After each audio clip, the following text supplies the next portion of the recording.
My name's Daniel. I'm 29, and last night, I walked out of my childhood home for what I'm pretty sure is the last time. To be honest, I never really planned on coming back. After college, I stayed out of state, hopping from city to city, chasing whatever job would pay enough to let me avoid asking my family for help. I'd call during the holidays, maybe send a gift card or two, but I kept my distance.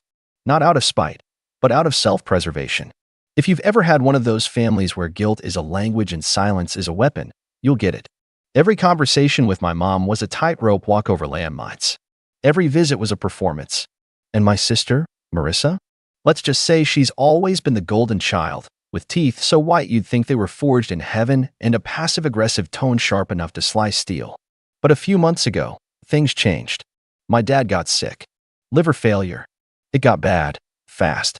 And suddenly, the family that had all but forgotten me remembered I existed. I was the responsible one, the reliable one, the only one who can help. Never mind the years they spent reminding me how difficult I was. Never mind that I hadn't even been invited to Marissa's wedding 2 years ago. No, now I was essential. I flew home without hesitation, took unpaid leave, canceled a work trip I'd been planning for months. I didn't do it for them. I did it for my dad. He and I were never close exactly, but he never weaponized his disappointment the way Mom did. He just kind of existed in the background, tired and quiet, always working, always too exhausted to intervene. When he looked at me from that hospital bed, tubes in his arms and face pale as the walls around him, he whispered, "You didn't have to come back, kid, but I'm glad you did. I'll carry that with me forever." At first, I stayed in the guest room, helped with appointments, grocery runs, managed all the insurance paperwork that made my mom's eyes glaze over. I figured we'd bond a little, maybe heal. But I underestimated just how deep the old wounds ran and how determined my mother and sister were to keep picking at them. It started small. Snide little comments at dinner. "You sure you should be making his meals, Daniel? He always said your cooking was a little bland. I thought you'd grow out of that tone by now." Guess not. Don't take this the wrong way, but maybe don't talk politics in front of Dad. You've always had a way of making things about you. I bit my tongue, told myself it wasn't worth it. Dad was the priority. Let it slide. But then came the little mistakes. My room being cleaned without asking and personal stuff moved or misplaced. Mail addressed to me suddenly opened. Conversations I had with Dad somehow twisted by the time they reached Mom's ears. And always, Marissa would smile that tight, gleaming smile, like I was just another mess she had to manage. One morning, I walked into the kitchen to find them whispering over coffee. They stopped when I entered. Mom looked at me like I was an uninvited guest.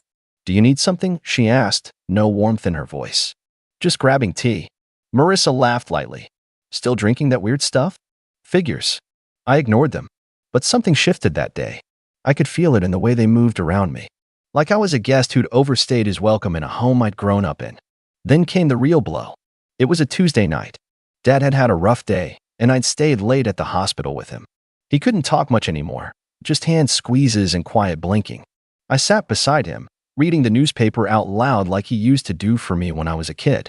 When I got home, I found Marissa in the living room, arms crossed, waiting. "Can we talk?" she said sharply. "Sure." She didn't wait. "I think it's time you started looking for a place of your own." I blinked. "Excuse me. You've been here 2 months. And, I mean, it's not like you're paying rent." I actually laughed, confused. "Are you serious? I've been handling Dad's paperwork, driving him to appointments. And we appreciate that," she said quickly, "but you're disrupting the peace. This isn't about gratitude. It's about balance." I stood there, stunned. Balance. Mom entered then, drying her hands with a dish towel, and said, "Marissa's right. Things were better before you came back." That sentence, that exact sentence, like someone had cracked a bat over my chest. I think I physically swayed. I opened my mouth, closed it, then nodded slowly, picked up my keys from the table. "You've always been the problem," Marissa snapped as I turned toward the door. I paused for a second, just a second, but didn't look back. I left without slamming the door, without a single word. That was last night. I slept in my car, parked behind an old gas station outside of town, windows cracked, hoodie pulled over my head. I didn't cry. I didn't even feel angry. I felt nothing, hollowed out. A silent kind of ache that doesn't scream, it hums. This morning, my phone buzzed violently awake. 19 missed calls. 6 from Mom. 9 from Marissa. one from my uncle, three from a number I didn't recognize. And then the voicemail. It was Mom's voice, thick with something I hadn't heard since I was a teenager, regret.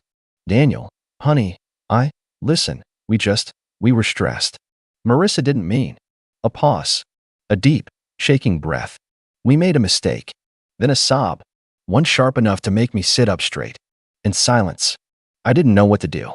I still don't. But the thing is, I don't think they called because they miss me.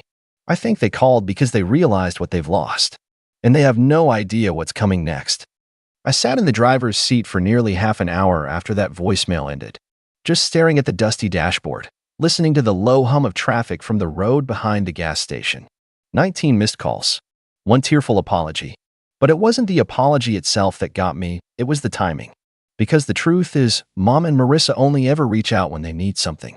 When things slip beyond their control. I knew that something had happened overnight. Something big enough to rattle their perfect little fortress of pride. I replayed the message 3 more times. Each time, that last line hit harder. We made a mistake. It wasn't a confession. It was a warning. I didn't respond right away. Instead, I drove. I needed to move. Think. Let the air hit my face. I ended up at a little coffee shop I used to go to in high school.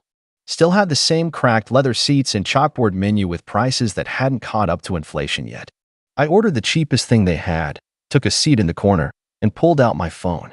That's when I saw the email. Subject line, change of primary contact, Emerson Health account. My heart dropped. I opened it. This email is to confirm the change of primary emergency contact and billing authority for patient Charles Monroe. The new primary contact is Marissa Hall. If you believe this is an error, please contact Emerson Health immediately. I felt my chest tighten. They were trying to push me out. Not just from the house, but from everything. From Dad. From the decisions. From the one thing that still tied me to that family in a meaningful way. And they did it behind my back. The timeline clicked into place instantly. They must have filed the request yesterday. Probably while I was at the hospital. Probably while I was sitting beside the man I'd sacrificed my job and my life for these past few months. That voicemail wasn't regret. It was desperation. They realized I still had access to things they didn't fully understand. And more importantly, they needed me to clean up a mess they just created. I logged into the hospital's patient portal. Dad's file was locked. Access restricted. My profile was still listed as an authorized viewer, but my editing rights were gone. So was my billing access. So was everything I'd set up. But I still had something they didn't know about. Something they forgot. A separate account I made, under my name, when I first started managing Dad's appointments. It was linked to the home care payments, and more importantly, it was tied to the financial support I'd been fronting quietly since day one. See, Marissa and my mom liked to act like they were the ones keeping things together. But without me, they'd be buried under a pile of unpaid invoices, bounced checks, and canceled services. The house was still technically under Mom's name, but the second mortgage? That was mine. The home nurse 3 times a week? Me. The delivery meals? Me. The upgraded hospital bed Dad needed to stay comfortable? Also me. I pulled up the banking app, opened the transactions. The auto-pay settings were still live, still active. I hovered over the Suspend All Recurring Payments button, but I didn't press it. Not yet. Instead, I opened another folder, one I hadn't touched in weeks. It was something I started compiling out of habit, dates, receipts, screenshots, voicemail transcripts. I labeled it contingency. Back when I first arrived, I didn't trust them. I still don't. But that folder? It was my insurance policy. My quiet, digital paper trail. And it were audio clips of conversations I'd accidentally walked into. Like the time I overheard Marissa whispering to Mom, "Once Dad's gone, we sell the house. Daniel doesn't need to know until it's done." Or the email she sent to a real estate agent titled, "Exploring Options Post-Estate Finalization." She was planning ahead, not for Dad's care, but for his absence. That's what made my stomach turn. She didn't see this as a time to support him. She saw it as a countdown. And me? I was the inconvenient delay. By now, I knew what I had to do. But I wanted one more thing, proof that they weren't just greedy, that they were willing to lie outright to make me disappear. So I called the hospital. "Hi, this is Daniel Monroe. I'm trying to understand why I was removed as the primary contact for my father's care."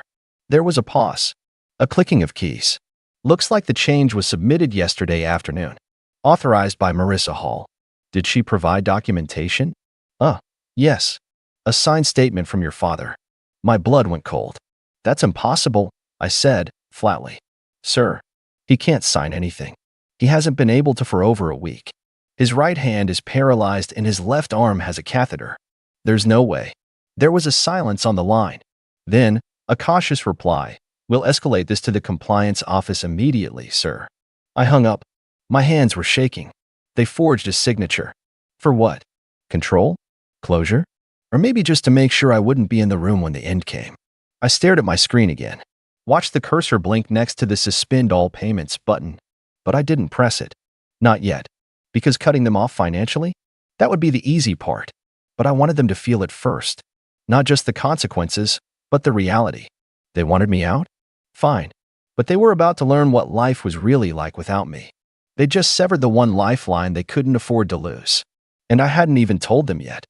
I didn't call them back. I didn't text. Didn't reply to any of the messages still pouring into my phone. I just sat there in that worn-out coffee shop booth, watching the world pass by like it had no idea mine was on the verge of cracking wide open. My tea had gone cold. I hadn't even touched it. Instead, I started planning. I wasn't angry anymore, just sharp, focused. The kind of clarity that only comes after years of second-guessing yourself and finally realizing you were right the whole time. I knew my mom and sister well enough to predict their next moves. They'd scramble, panic, play victim if they had to. But most importantly, they'd try to salvage control. That was their addiction. Not power, not money control. Of perception, of narrative, of whose side people saw. But I had the truth. And the receipts. First, I backed up the entire contingency folder to multiple drives, one encrypted, one cloud. Then I forwarded the most damning files, those voice recordings and the real estate emails, to an old friend of mine, Clara. She was a lawyer. We hadn't talked in a while, but I knew she'd look over them without judgment. The email I sent her was short. Need your eyes on this. Potential forgery and elder exploitation. Let me know what's legally actionable. I sent it, took a deep breath, and only then did I log into the banking app and freeze the payments. Not cancel. Not yet. Just enough to cause a ripple. Within an hour, the first text came in. From Marissa. Hey, did you pause something with the nurse service? They called saying the payment bounced. 5 minutes later. Daniel, this isn't funny. You said you'd help. Dad needs that care. No apology. No explanation. Just that entitled tone that made it sound like I had dropped the ball. I didn't reply. Another 20 minutes, and the hospital's financial office was calling. I let it go to voicemail. They were trying to confirm who was responsible for Dad's account. Perfect. Then came the call from my uncle. Mom's brother. Uncle Ray. Daniel, he started, voice firm. I just got off the phone with your mother. She's in hysterics. What is going on? I leaned back in my car seat, letting the sun filter through the windshield. What did she tell you? That you're threatening to cut off your dad's care over some family squabble. She says you're being vindictive. I almost laughed. She didn't mention the part where they forged a medical document to remove me from Dad's file? There was a long pause. What? Yeah, I said, calmly. Hospital confirmed it. And I have a copy of the document. It's not even his handwriting. The man hasn't lifted a pen in 10 days. Another silence. Then, softer, Jesus Christ. She did it to gain control. Probably wanted to sell the house the second he's gone and get me out of the picture before I asked too many questions. I had no idea, he said quietly. No one ever does, I replied. Because she's good at keeping things pretty on the outside. That's the whole family motto, isn't it? Smile for the neighbors, eat each other alive behind closed doors. He didn't argue.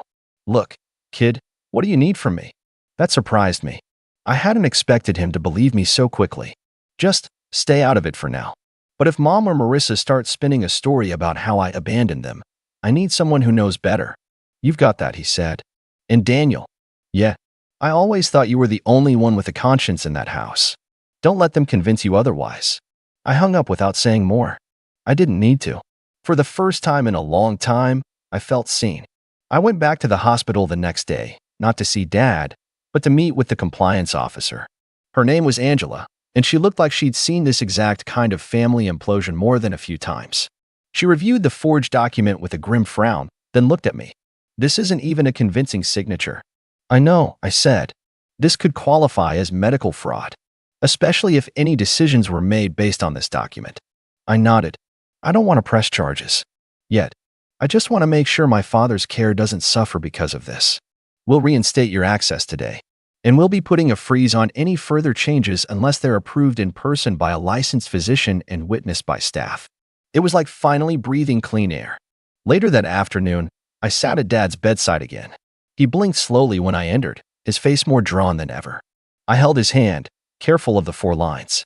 His grip was weak, but still there. They tried to push me out, I said quietly. But I'm still here. He squeezed my hand, barely, but it was enough. I've got you, Dad.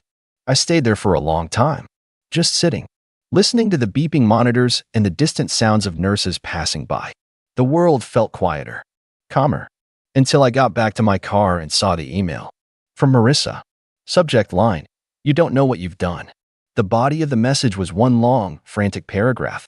No punctuation, just rage. Blaming me for sabotaging the family, for ruining everything, for turning Uncle Ray against us. And finally, the one line that stood out. "You always wanted to feel important. Well, congratulations. You've burned the last bridge you had." I stared at those words for a long time and smiled, because what she didn't know was that I'd already built a new bridge, one that didn't include her. And the fire she lit? It was still just getting started. I didn't respond to Marissa's email. Not a word. I didn't need to. Everything she'd written just confirmed what I already knew. I'd hit the fault line, the one they never thought I'd find, let alone shake. And now it was crumbling underneath them. Every fake smile, every lie, every smug little speech about family obligations, while they used me like a walking wallet with a driver's license. But what they didn't realize was that I had one final card to play, and I was done being quiet. 3 days after that email, I walked into the attorney's office with a folder under my arm. Not the contingency folder. A new one, titled simply, Care Transition. Clara had helped me draft it. She sat beside me as I met with the legal representative from Emerson Health and a neutral third-party advocate. And across the table sat my mom. She looked smaller than I remembered, or maybe just rattled. Her usual styled hair was pulled into a lazy bun, and she wore sunglasses indoors even though it was cloudy. I assumed it was either from lack of sleep or to avoid looking at me directly. Marissa didn't show up. Coward. I placed the folder gently on the table. Inside is everything we need to initiate guardianship transfer for Dad's care, I said calmly.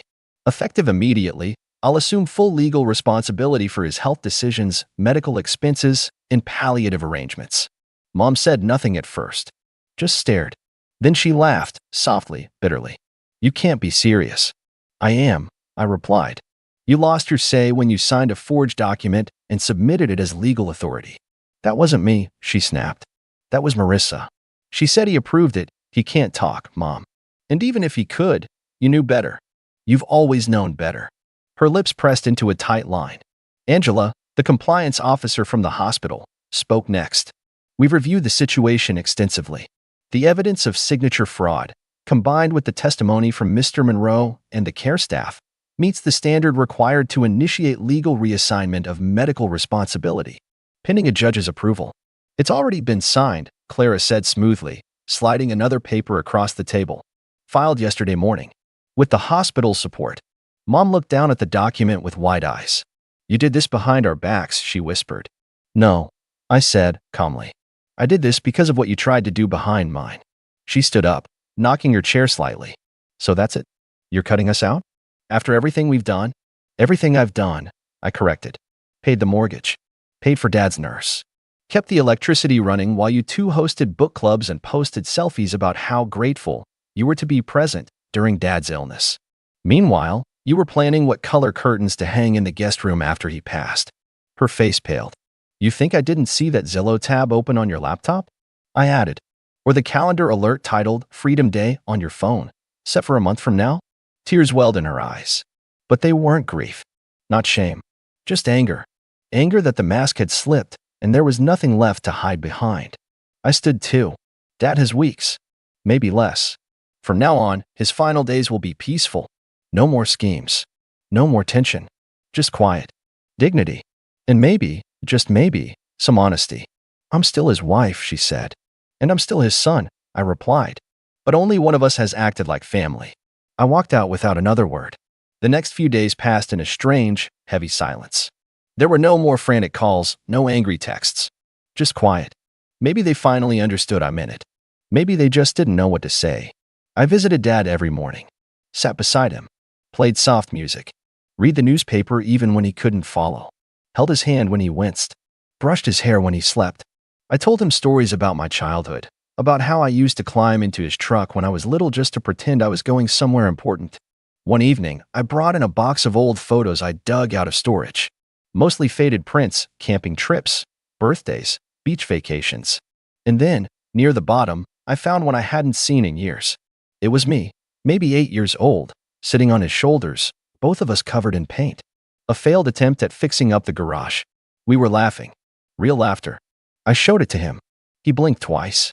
Then, slowly, achingly, he reached up, placed his finger on the photo, and tapped it once. I knew what that meant. He remembered. That night, he passed. Peacefully. No machines. No chaos. Just me, sitting beside him, his hand in mine. I stayed a long time after they took him away. Long enough to watch the sun rise through the window. And then I went home, my home. The funeral was small. By choice. Just a few friends, some old coworkers of his, my Uncle Ray, and 1 or 2 neighbors who actually cared. Marissa came, dressed like she was auditioning for a soap opera. Dramatic black veil. Crocodile tears. She tried to give a eulogy, but I shut that down. Politely, but firmly. Dad asked me to speak, I said. A lie. But when no one questioned. And so I did. I spoke about quiet strength. About a man who didn't always say the right thing but tried to do the right thing. About what it meant to show up, even when no one expected you to. Afterward, she tried to approach me.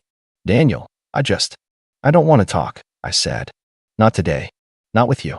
She blinked like she'd been slapped. But we're family. No, I said. We're related. That's not the same thing. She didn't follow me. The house was sold a month later. Legally, it was mine after the guardianship shift. I gave Mom 60 days to move out. No lawyers. No drama.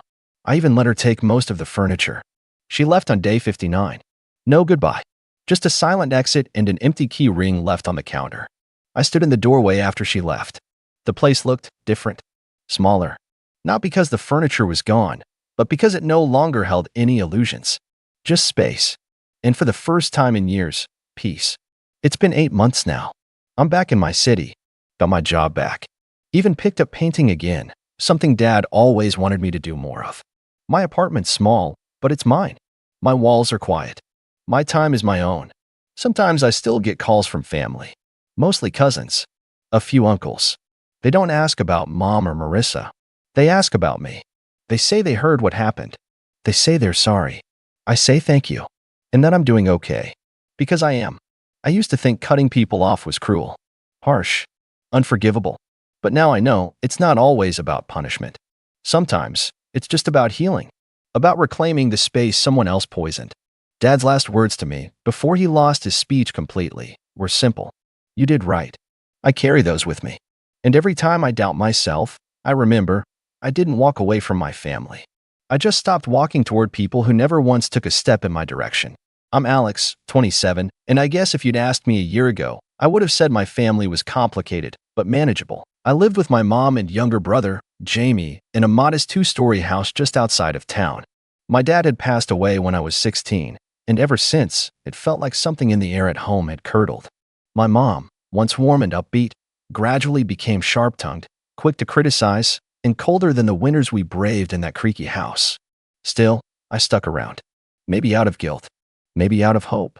Or maybe because I foolishly believed that if I just helped out enough, financially, emotionally, they'd see me, appreciate me, love me again. I was working remote IT jobs, juggling freelance contracts, and bringing in enough to cover more than half of the household bills. Mortgage? I paid it. Utilities? Usually me. Groceries?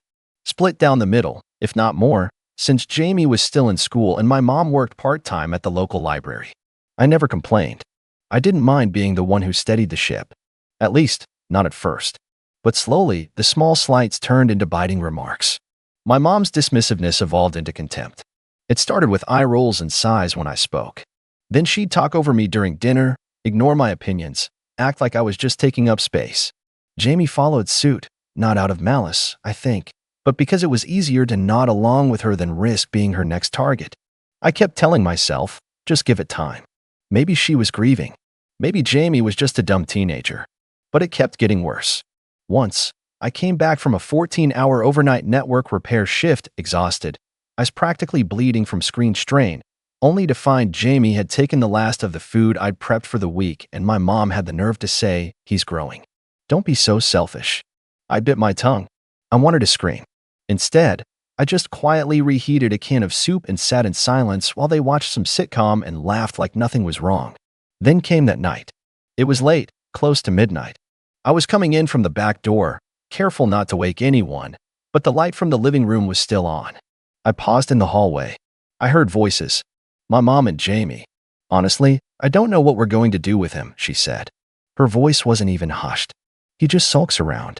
He's 30 and still here." "Still here?" Jamie laughed. "He's only 27. She scoffed. "Might as well be 70. He just drags us down. Always acting like the martyr. But really?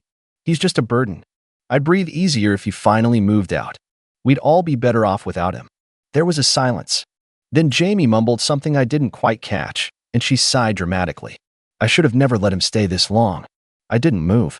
I just stood there, the grocery bag still in my hand, slowly feeling the plastic dig into my fingers. I didn't make a sound. Didn't storm in. Didn't call them out. I just backed away, heart pounding, stomach in knots. I went to my room, locked the door, and stared at the wall until the sun started rising.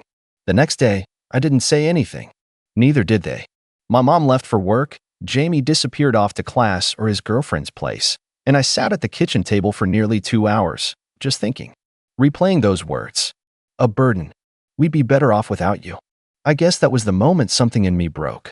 Not with a bang, not with anger, but with quiet, terrifying clarity. I didn't scream. I didn't cry. I just packed. For 3 days, I prepped everything in silence. Transferred my contracts to a temporary P.O. box. Canceled the auto transfers I'd been using to pay the mortgage and bills. Collected every receipt, every document proving I'd been carrying this house on my back. I left a small stack of them in the drawer next to the fridge. Nothing dramatic, just the facts. On the 4th morning, before anyone else was up, I wheeled out my 2 bags, slipped my key on the hook, and left. No note. No scene. No goodbye. I moved into a small apartment across town. Nothing fancy, 1 bedroom, tiny kitchen, view of the alley. But it was mine. Quiet. Peaceful. The silence wasn't heavy like at home. It was light. Clean. I didn't realize how suffocated I'd been until I had air again. For the first week, nothing happened. I didn't hear from them. I figured maybe they were relieved. Maybe they didn't even notice. Then came the 2nd week. A couple of missed calls from my mom, no voicemails. Just her name flashing on my screen like a warning light. I didn't pick up. Then, 2 weeks after I left, I got the text. It was from Jamie. "Hey, why did the mortgage bounce?" Mom's freaking out. I stared at it for a long time. I could have explained. I could have pointed out how I'd been the one holding up the house like some kind of unpaid contractor. But I didn't. I just replied, "Guess you'll have to manage without your burden." No emojis. No anger. Just a simple echo of her words. He didn't reply. Not that day. But 3 days later, I drove past the house out of sheer curiosity. It was nighttime, and most of the windows were dark. The porch light was off. A single dim bulb flickered in what used to be my room. I sat in my car across the street, watching as one by one, the lights went out. The house, it just looked hollow. I'd spent so long trying to be what they needed, to give them stability, warmth, anything resembling love. And when I stopped, the silence was louder than any confrontation could have been. And that's when something happened that made everything spiral, something that proved they weren't just ungrateful. They were entitled. A few days after that drive-by, I started getting emails, ones I hadn't expected. Not from Jamie, not from my mom, but from the mortgage company. Apparently, my name was still listed as the co-signer on the refinancing my mom had insisted on 4 years earlier, back when she swore up and down it was just for better rates and that we'd all benefit. I had trusted her. I didn't realize the extent to which she'd tied me to that house, to that debt. I hadn't even thought to check. Why would I? I'd been paying it without question for years. But now that the payments had stopped, they were coming after the next name on the list. Mine. I didn't panic, but I did feel that familiar heat, rage mixing with shame. She knew what she'd done. She had no problem calling me a burden while having me legally anchored to her sinking ship. So I called the mortgage office politely and asked what my options were. The woman on the line, Amber, bless her heart, was patient as I explained the situation. She confirmed I was a cosigner, which meant if they defaulted and foreclosure began, it could wreck my credit, not just hers. That's when I realized walking away wasn't enough. I had to untangle myself completely. I started documenting everything, pulled my payment history from my bank, gathered every invoice, every monthly statement that showed the payments came from my account, made copies of our original refinancing documents. Amber even sent me copies of their correspondence attempts, emails, and physical notices that apparently been ignoring. Then I lawyered up. It cost me a few thousand I hadn't planned on spending, but it was worth every penny. My lawyer, a woman named Priya who had this calm, ruthless energy, assured me we could build a case to release me from any future responsibility tied to the mortgage, especially given the fact that I'd been the only one paying it for nearly 4 years. While that process unfolded, my phone started buzzing more frequently. At first, it was just Jamie again. Mom's freaking out. What's going on with the house? Then, I thought you were still helping with that? I ignored him. Then my mom finally broke her silence. We need to talk. That's it. No apology. No acknowledgement. Just a flat demand. I didn't respond. The next text came an hour later. You've always been dramatic. I never said we didn't love you. You misunderstood. Don't ruin this family over a tantrum. I laughed out loud when I read it. A tantrum.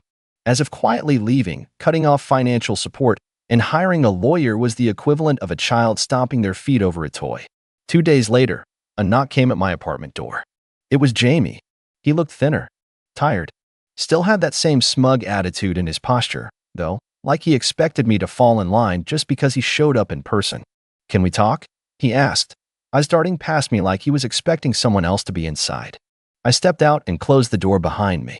You left us, he said, as if I'd abandoned a ship mid-voyage and not one that had been sinking long before I ever climbed aboard.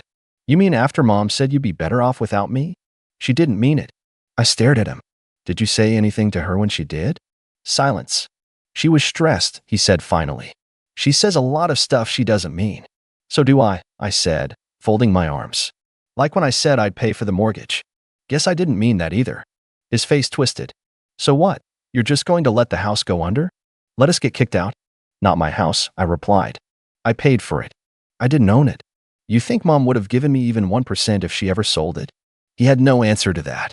She said I was a burden, I continued, voice steady. So I took that seriously.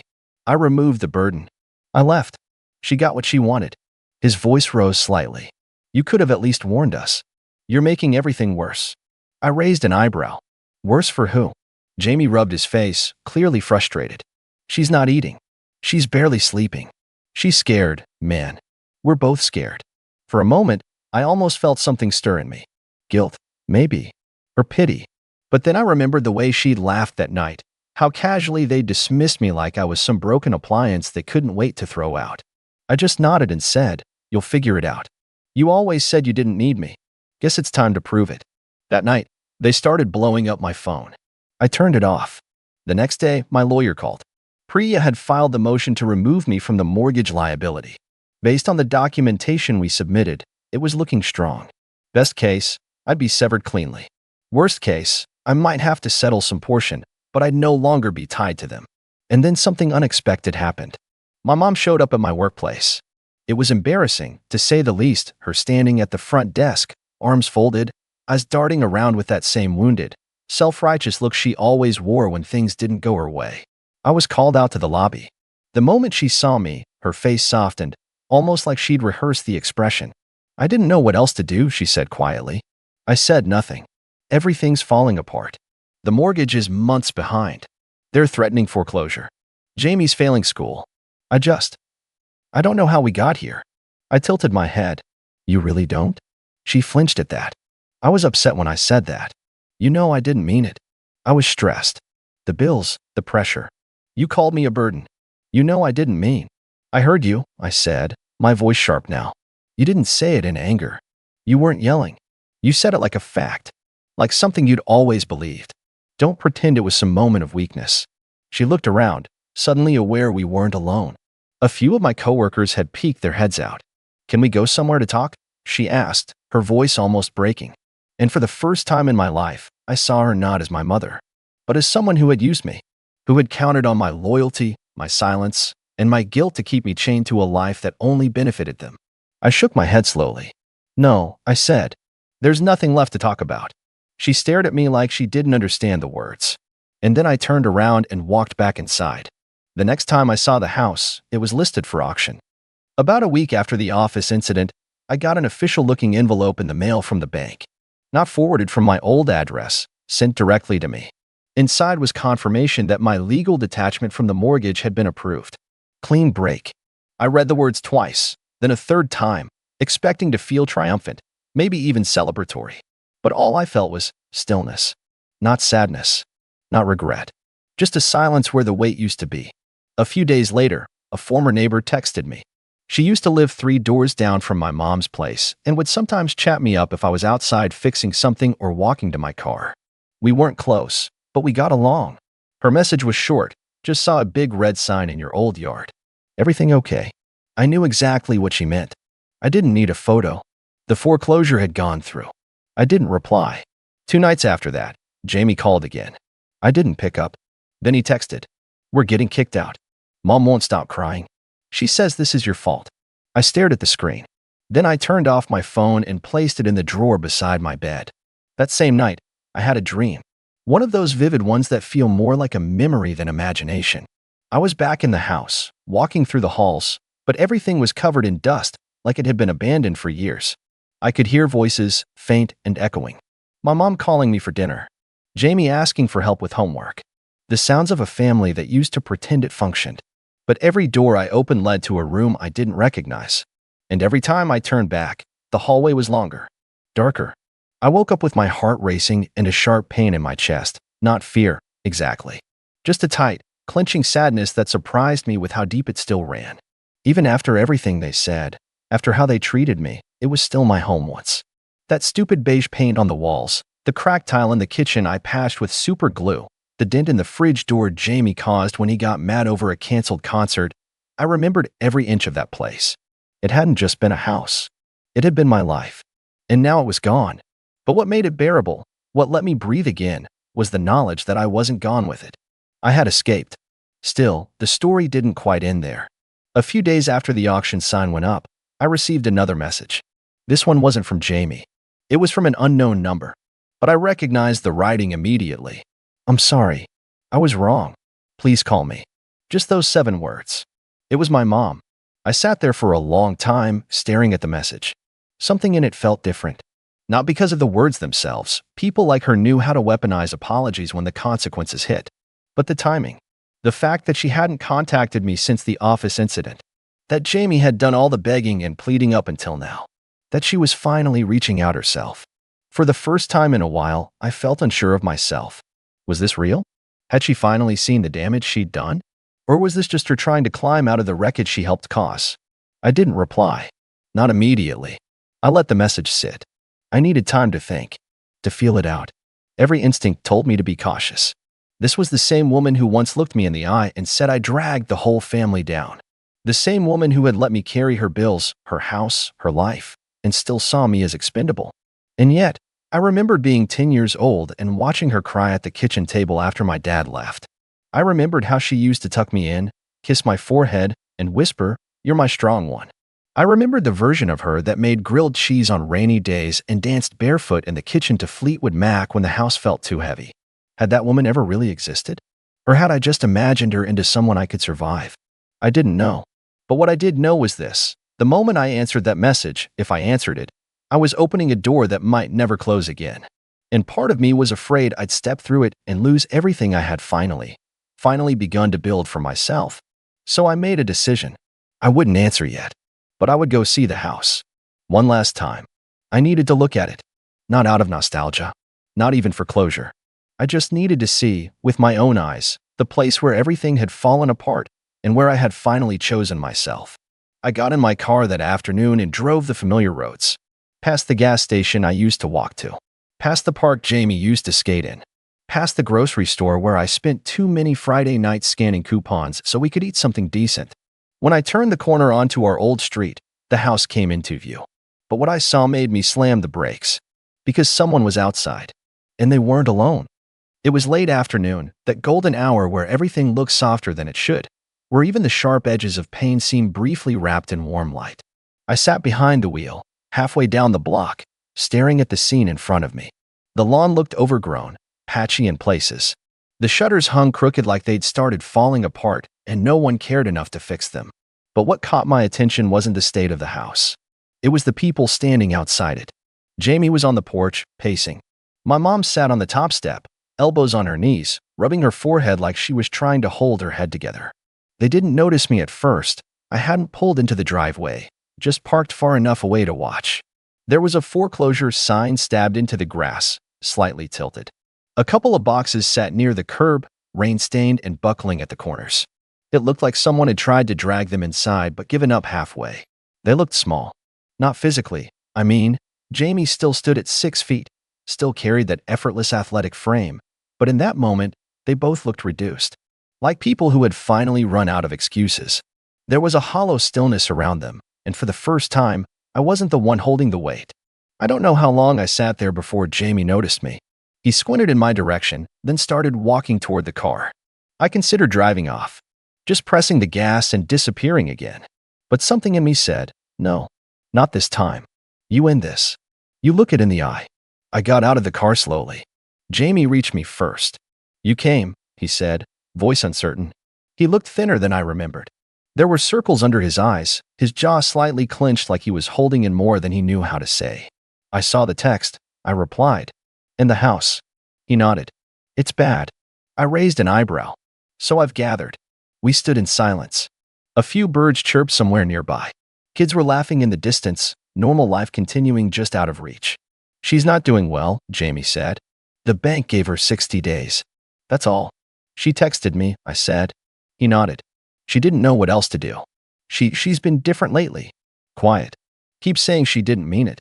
I don't care if she meant it, I said evenly. She said it. And more importantly, she believed it enough to treat me like it was true for years. She's sorry. I'm not interested in apologies that only show up when the consequences do. He looked down. I'm sorry too, he said, and that surprised me. You weren't just a bystander, I told him. You laughed with her that night. I know, he whispered. And I hate myself for it. I was stupid. She made it so easy to pile on. It was like, the more we made you the problem, the more she felt okay about everything else. I didn't respond. There was nothing to say that would undo it.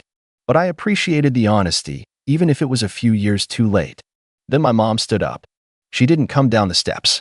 She just looked at me, arms crossed over her chest like she was trying to hold herself together. You look healthier, she said, voice softer than I'd heard it in years. I didn't answer. I don't blame you, she continued. You were good to us. Better than we deserved. I just kept looking at her. Waiting. I said awful things, she admitted, taking a shaky breath. I believed awful things. Because I didn't want to face how much I'd come to depend on you.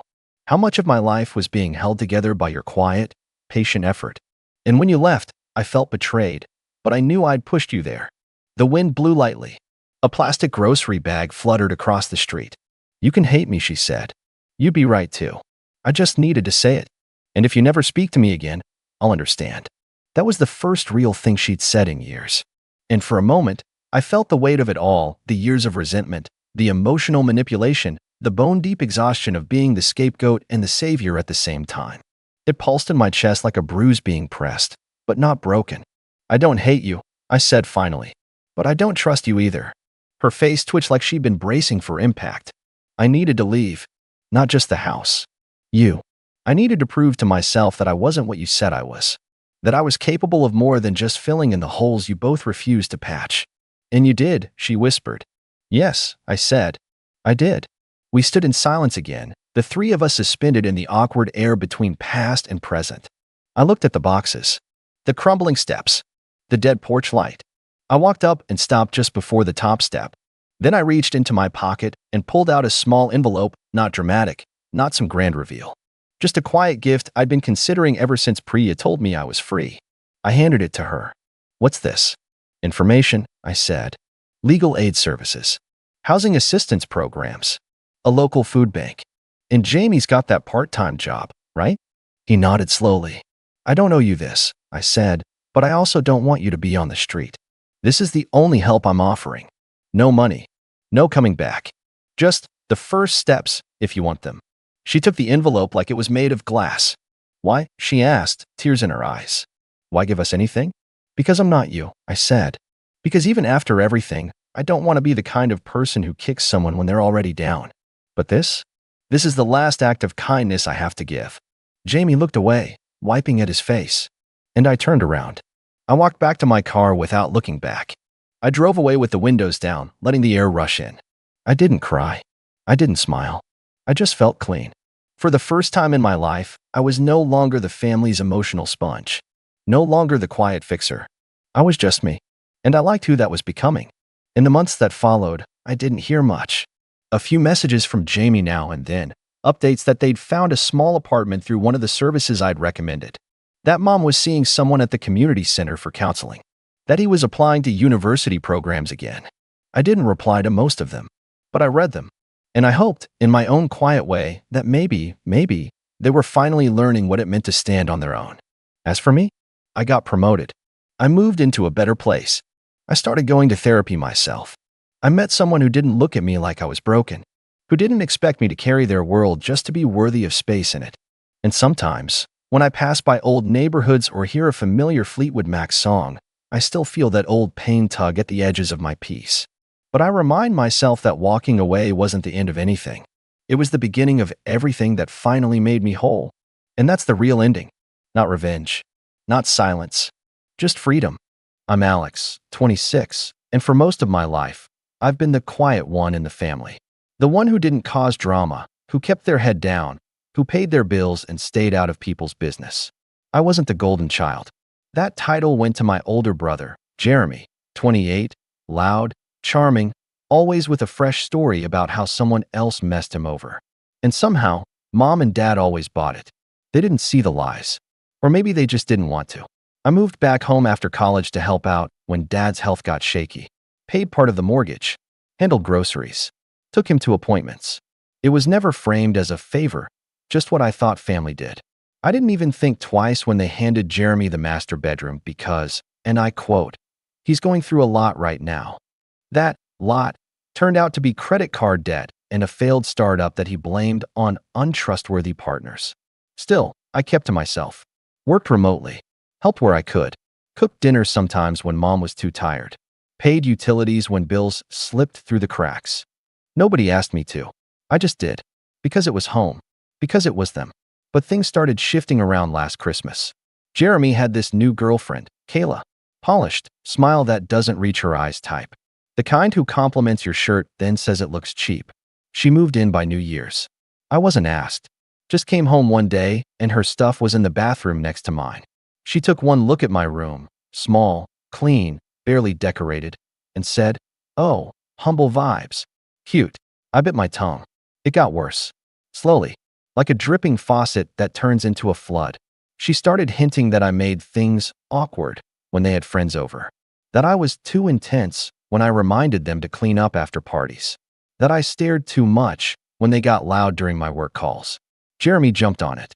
Called me a buzzkill. Said I needed to relax. Mom told me to try being more understanding. Jeremy's had a hard year. Dad, he just nodded along. One Sunday, I came home from grabbing groceries to find all my stuff from the bathroom dumped in a box outside my room. No warning. No note. Just my razor, shampoo, and the towel my grandma gave me for graduation shoved between crumpled toilet paper rolls. I walked into the living room, box in hand. Kayla looked up from the couch and said, "Oh, that? I just thought it'd be easier if we had one bathroom. You know, couple privacy and all." Jeremy snickered. "Yeah, man. Chill. Use the one downstairs like a normal guest." A guest. I had lived there for 4 years. I looked at my parents.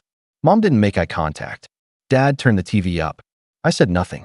Just walked downstairs and set my stuff in the tiny, damp guest bathroom. No mirror. Flickering light. Cold tiles. I stared at my reflection in the window and felt nothing. Not anger. Not sadness. Just a kind of stillness, like something in me had gone quiet.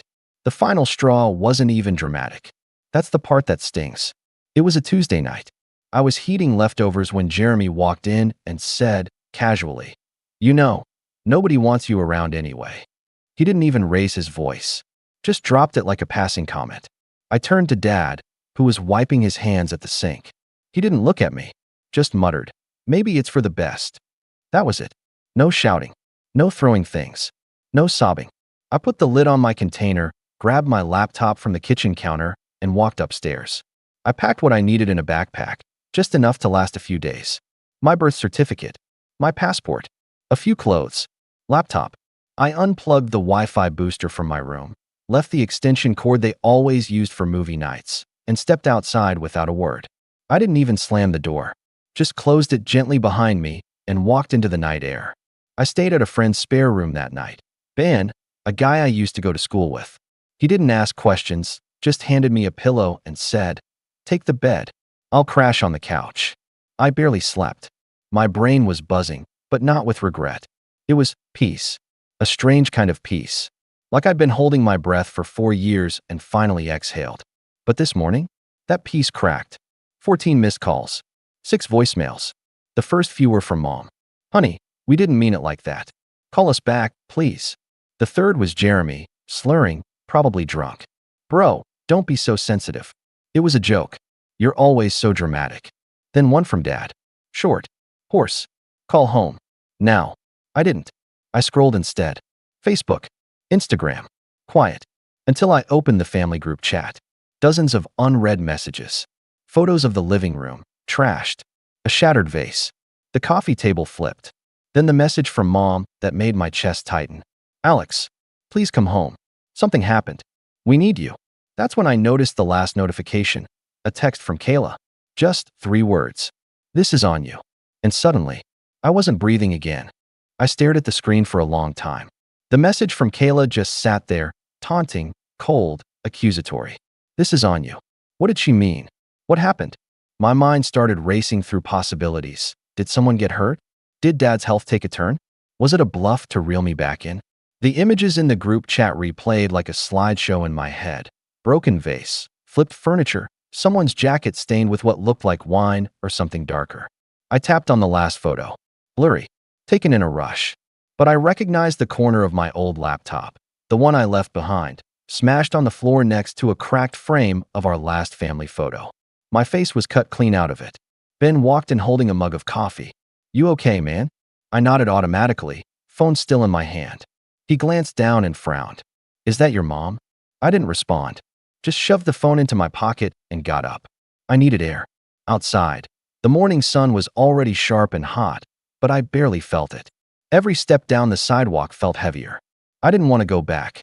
Every instinct told me to stay away. But the part of me that still remembered family dinners and Sunday cartoons and helping Dad rake leaves in the fall, it pulled. Hard. I didn't go straight to the house. I walked past it, 3 blocks down, to the gas station where Mr. Larson still worked. He'd known me since I was a kid. Used to sneak me candy bars when Mom wasn't looking. I bought a bottled tea I didn't want just for the excuse. He looked up, recognized me instantly, and gave a warm, tired smile. "Hey, Alex. Haven't seen you in a bit." "Yeah," I said. "Been staying at a friend's." His smile faded a little.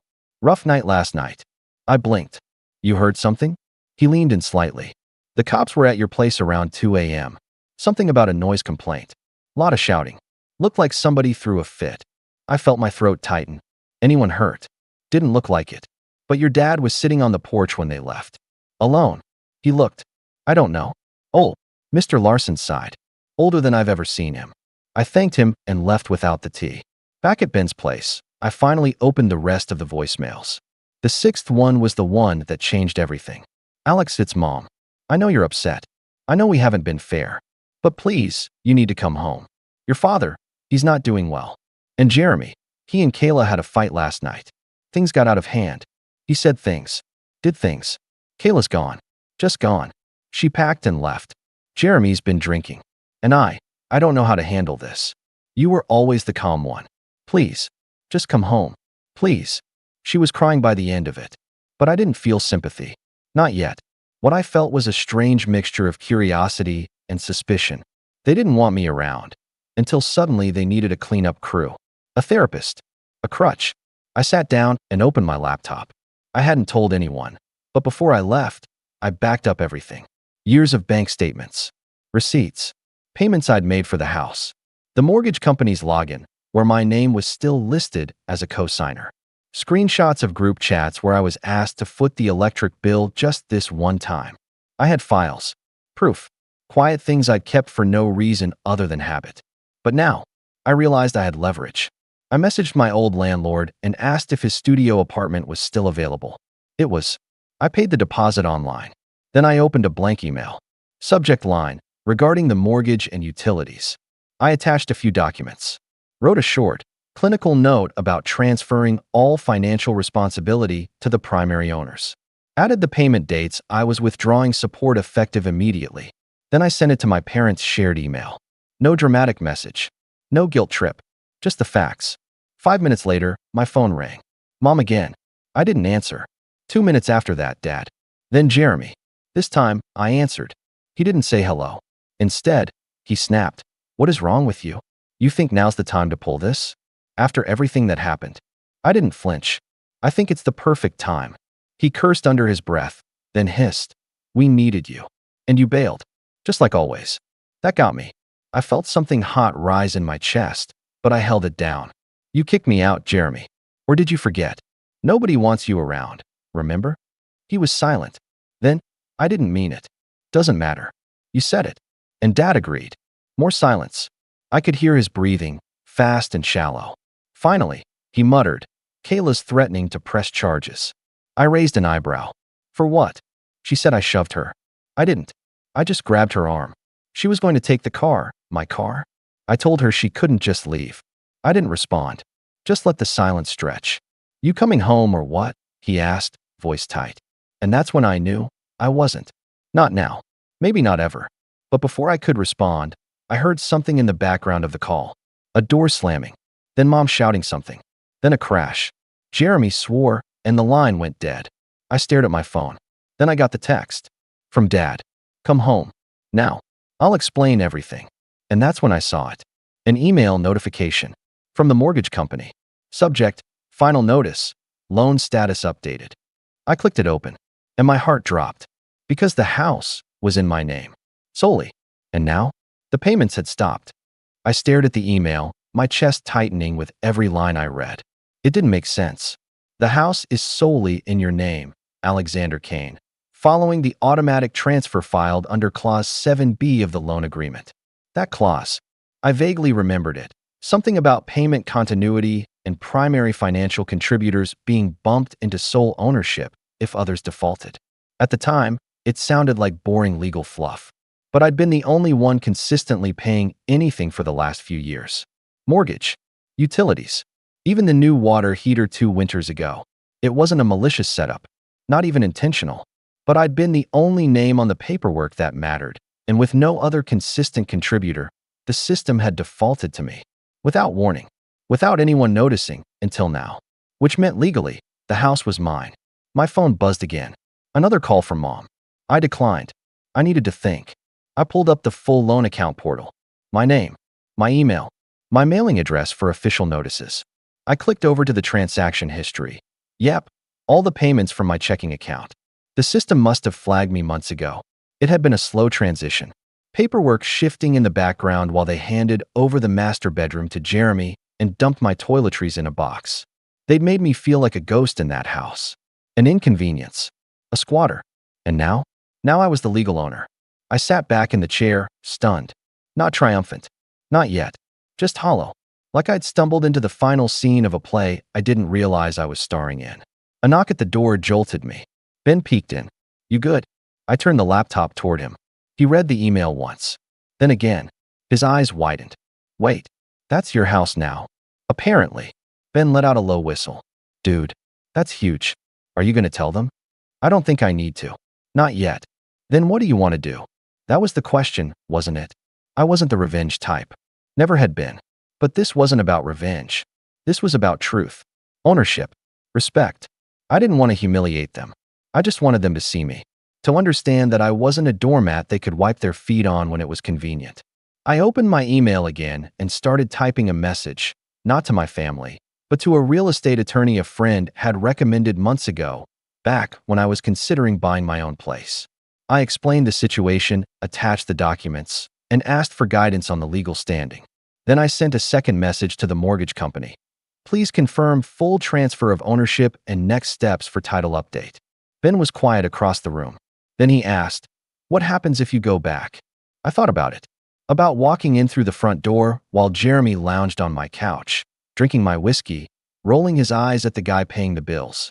About Dad barely looking up, acting like I was a guest in a place I'd kept afloat. About Mom pleading now only because the walls were caving in. Then they'll try to guilt me into staying, I said, to fix what they broke. I stood up, finally calm, finally clear. I think it's time they learn what being on their own really means. Ben nodded. Need backup? Maybe. Let's see how far they push. A few hours later, I drove back. Not to stay, just to see. The street was quiet. No police cars. No shattered windows. Just the house. My house. The one with the flaking blue shutters and crooked porch light I'd fixed twice. I parked across the street and watched for a few minutes. Then the front door opened. Jeremy stepped out, phone pressed to his ear, pacing. He looked older, disheveled. The same gray hoodie from yesterday, but now stained. He wasn't yelling like usual. He looked nervous. He hung up and sat on the steps with his head in his hands. Then he spotted me. I didn't wave, just stepped out of the car and crossed the street.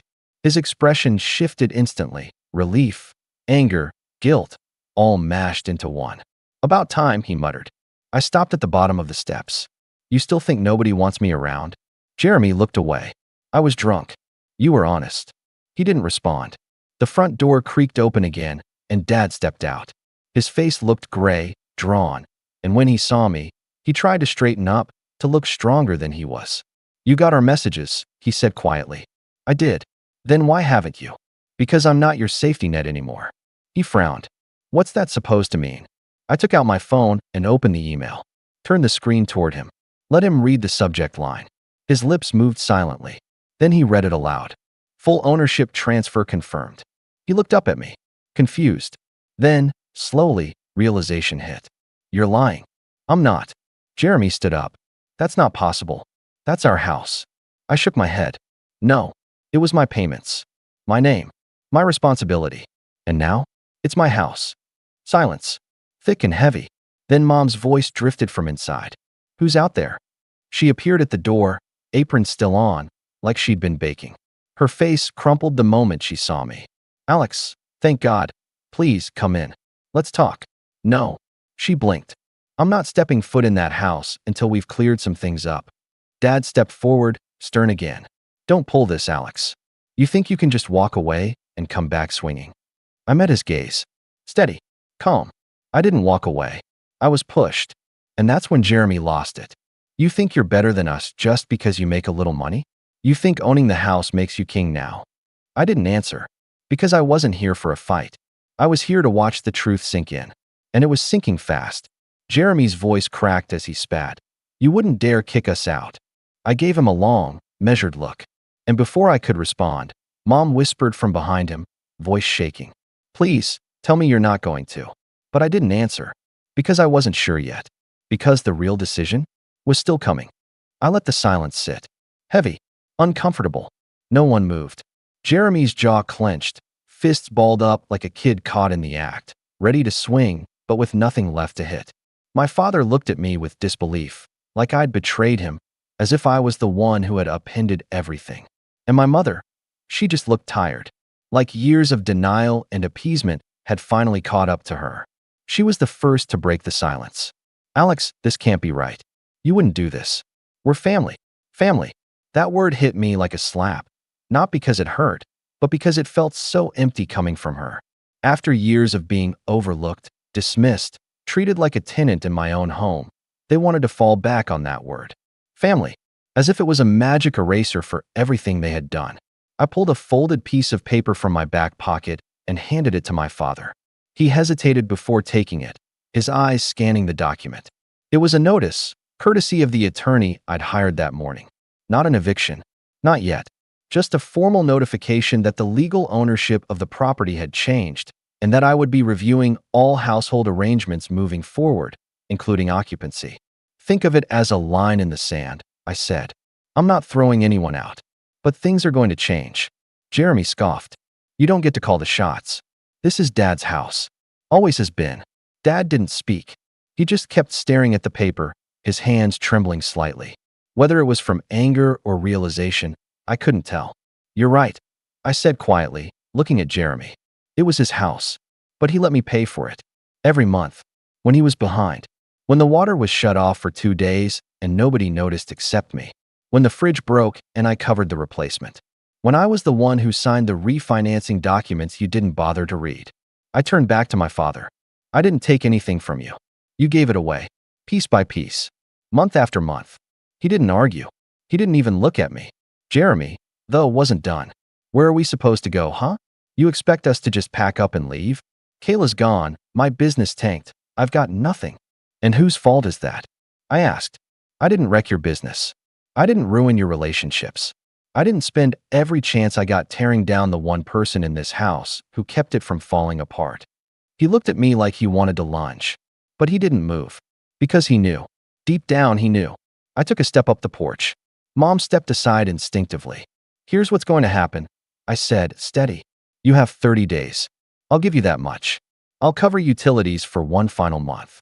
After that, the house will be reassessed. If you want to stay, you pay rent, fair market value. Lease terms. In writing. If not, you leave.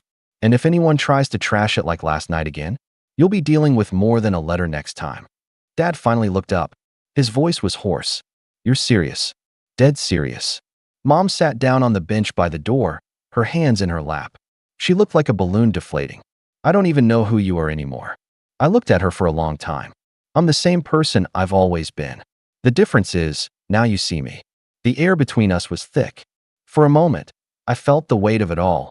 The memories, the dinners, the arguments behind closed doors, the nights I stayed up crunching numbers to make sure the electricity wouldn't get cut again. I felt sadness, sure, but I didn't feel guilt. Not anymore. Jeremy slammed the screen door as he went back inside, muttering something under his breath. Mom didn't follow him. She just stared at the ground like it might open up and swallow her. Dad folded the paper slowly and tucked it into his back pocket. 30 days? He asked, not looking at me. 30, I said. Unless you want to negotiate something now. He shook his head. We'll talk later. I'll be around. With that, I turned and walked back to my car. I didn't slam the door. I didn't drive off fast. I just started the engine, let it hum quietly, and pulled away from the curb like it was any other day. But inside, something had shifted. Something permanent.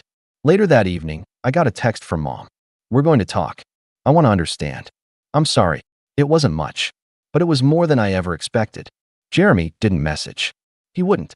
I figured he'd try to rally support from cousins or extended family.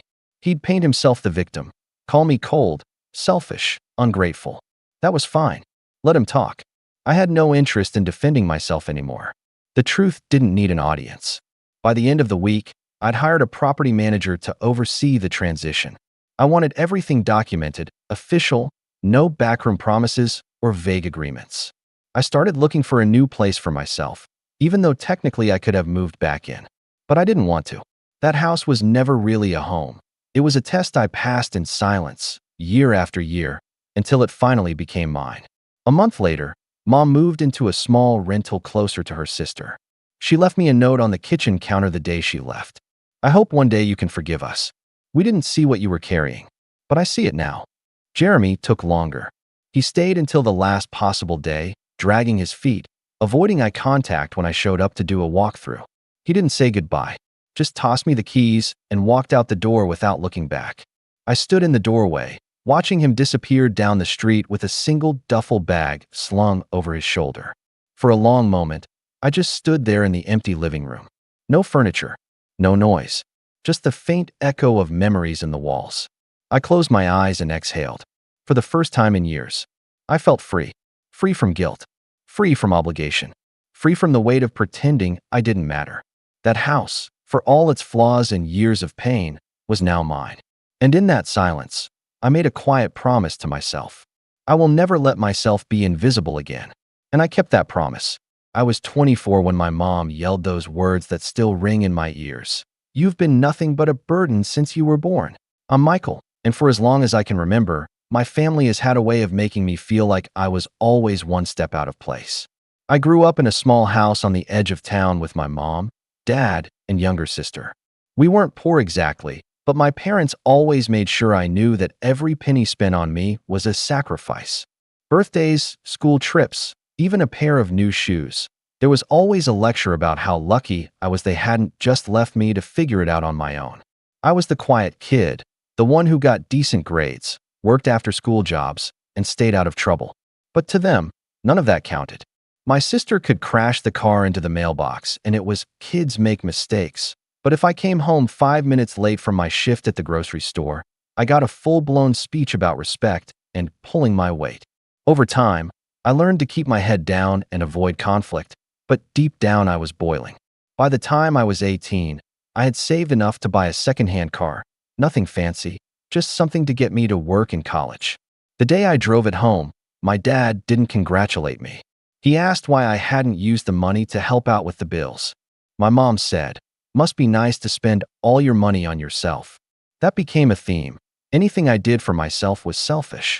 When I paid my own tuition through scholarships and part-time jobs, they called me stubborn for not asking them for help. When I moved back home after graduation to save for a place of my own, they acted like I was freeloading. Even though I paid rent, bought my own food, and fixed things around the house without being asked. It wasn't one big fight that made things snap. It was years of little moments stacking up until the weight became unbearable. My sister, now 21, still lived at home too, but she was treated like a guest of honor. She didn't pay rent. She didn't clean. She used my tools without asking, borrowed money from me without paying it back, and left her dishes in the sink like it was someone else's job. When I mentioned it once, my mom sighed and said, "She's just figuring things out, Michael. Don't be so harsh." Meanwhile, if I so much as left my work boots by the door, it was a lecture about respecting the house. The night things started to unravel was a Thursday.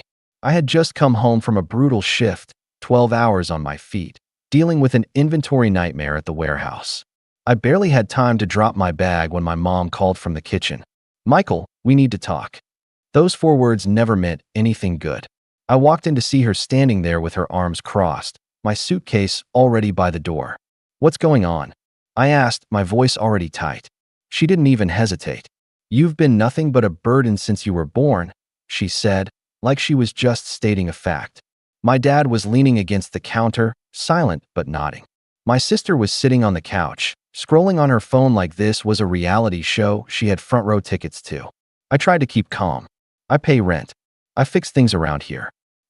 You have an attitude." My mom cut me off. "You think you're better than us because you pay for things. If you're so independent, then be independent somewhere else." And then she picked up my bag, dragged it outside, and dropped it on the lawn. "Go be someone else's problem." I wish I could say I yelled back, that I said something clever or dramatic. But I didn't. I just stared at them for a long moment, grabbed my keys, and walked out. No goodbye, no slam of the door, just silence. That night, I slept in my car in a grocery store parking lot, staring at the ceiling and wondering how it had come to this. It felt like the ground had been ripped out from under me. I kept replaying her words over and over.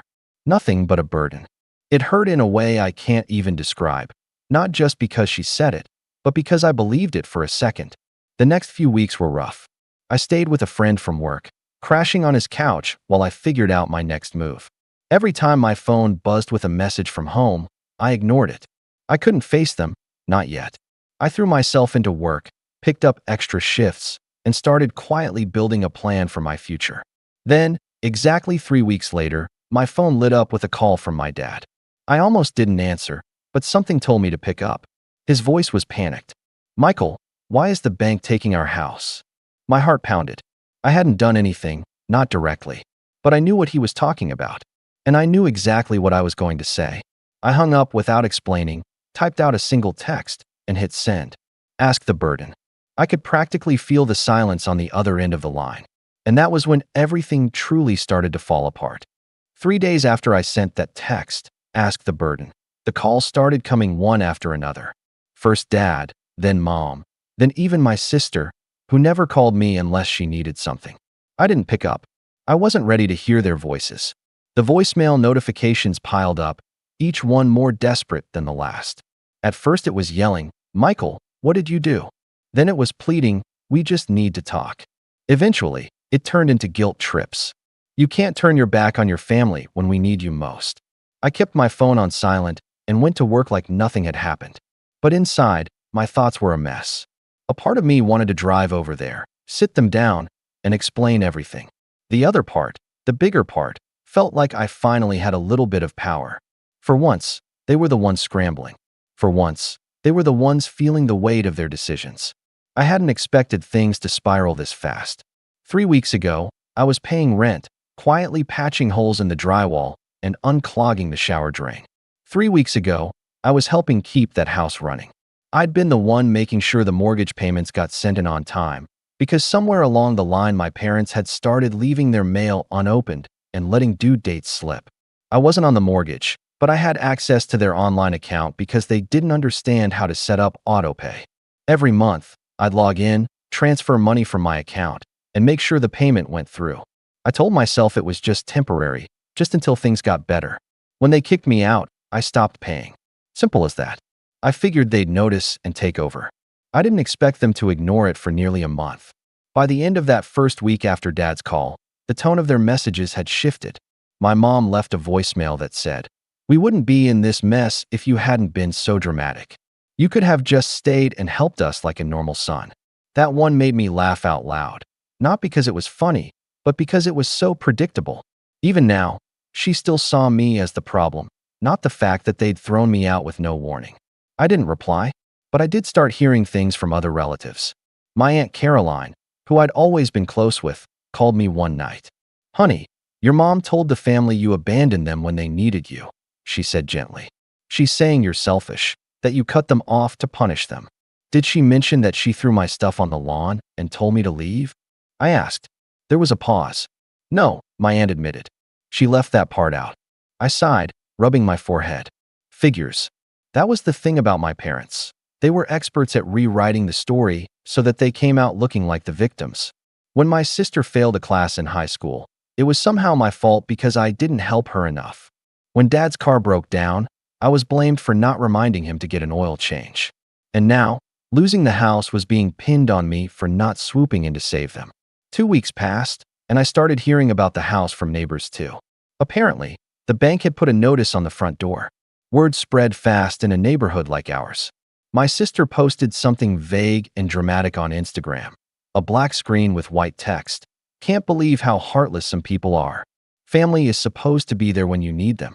The comments were full of her friends saying things like, "Stay strong, queen," and "Whoever hurt you doesn't deserve you." I didn't respond. I didn't defend myself. But that weekend, I made the mistake of going back to grab a few boxes from the garage. My tools, some winter clothes, a box of old photos. I figured it would be quiet, middle of the afternoon, everyone usually out. I was wrong. When I pulled into the driveway, my mom was sitting on the porch. She didn't even wait for me to get out of the car before starting in. "So you can show up to take your junk, but you can't answer the phone?" I kept my voice calm. "I came to get my stuff. That's all." "You're tearing this family apart, Michael," she snapped. "Your father's blood pressure is through the roof. Your sister can't sleep. We could be out on the street any day now, and you don't even care." I clenched my jaw, fighting to keep my composure. I cared for years. I paid bills that weren't mine. I kept this house afloat while everyone else ignored what was happening. And the one time I needed a place to stay, you threw me out.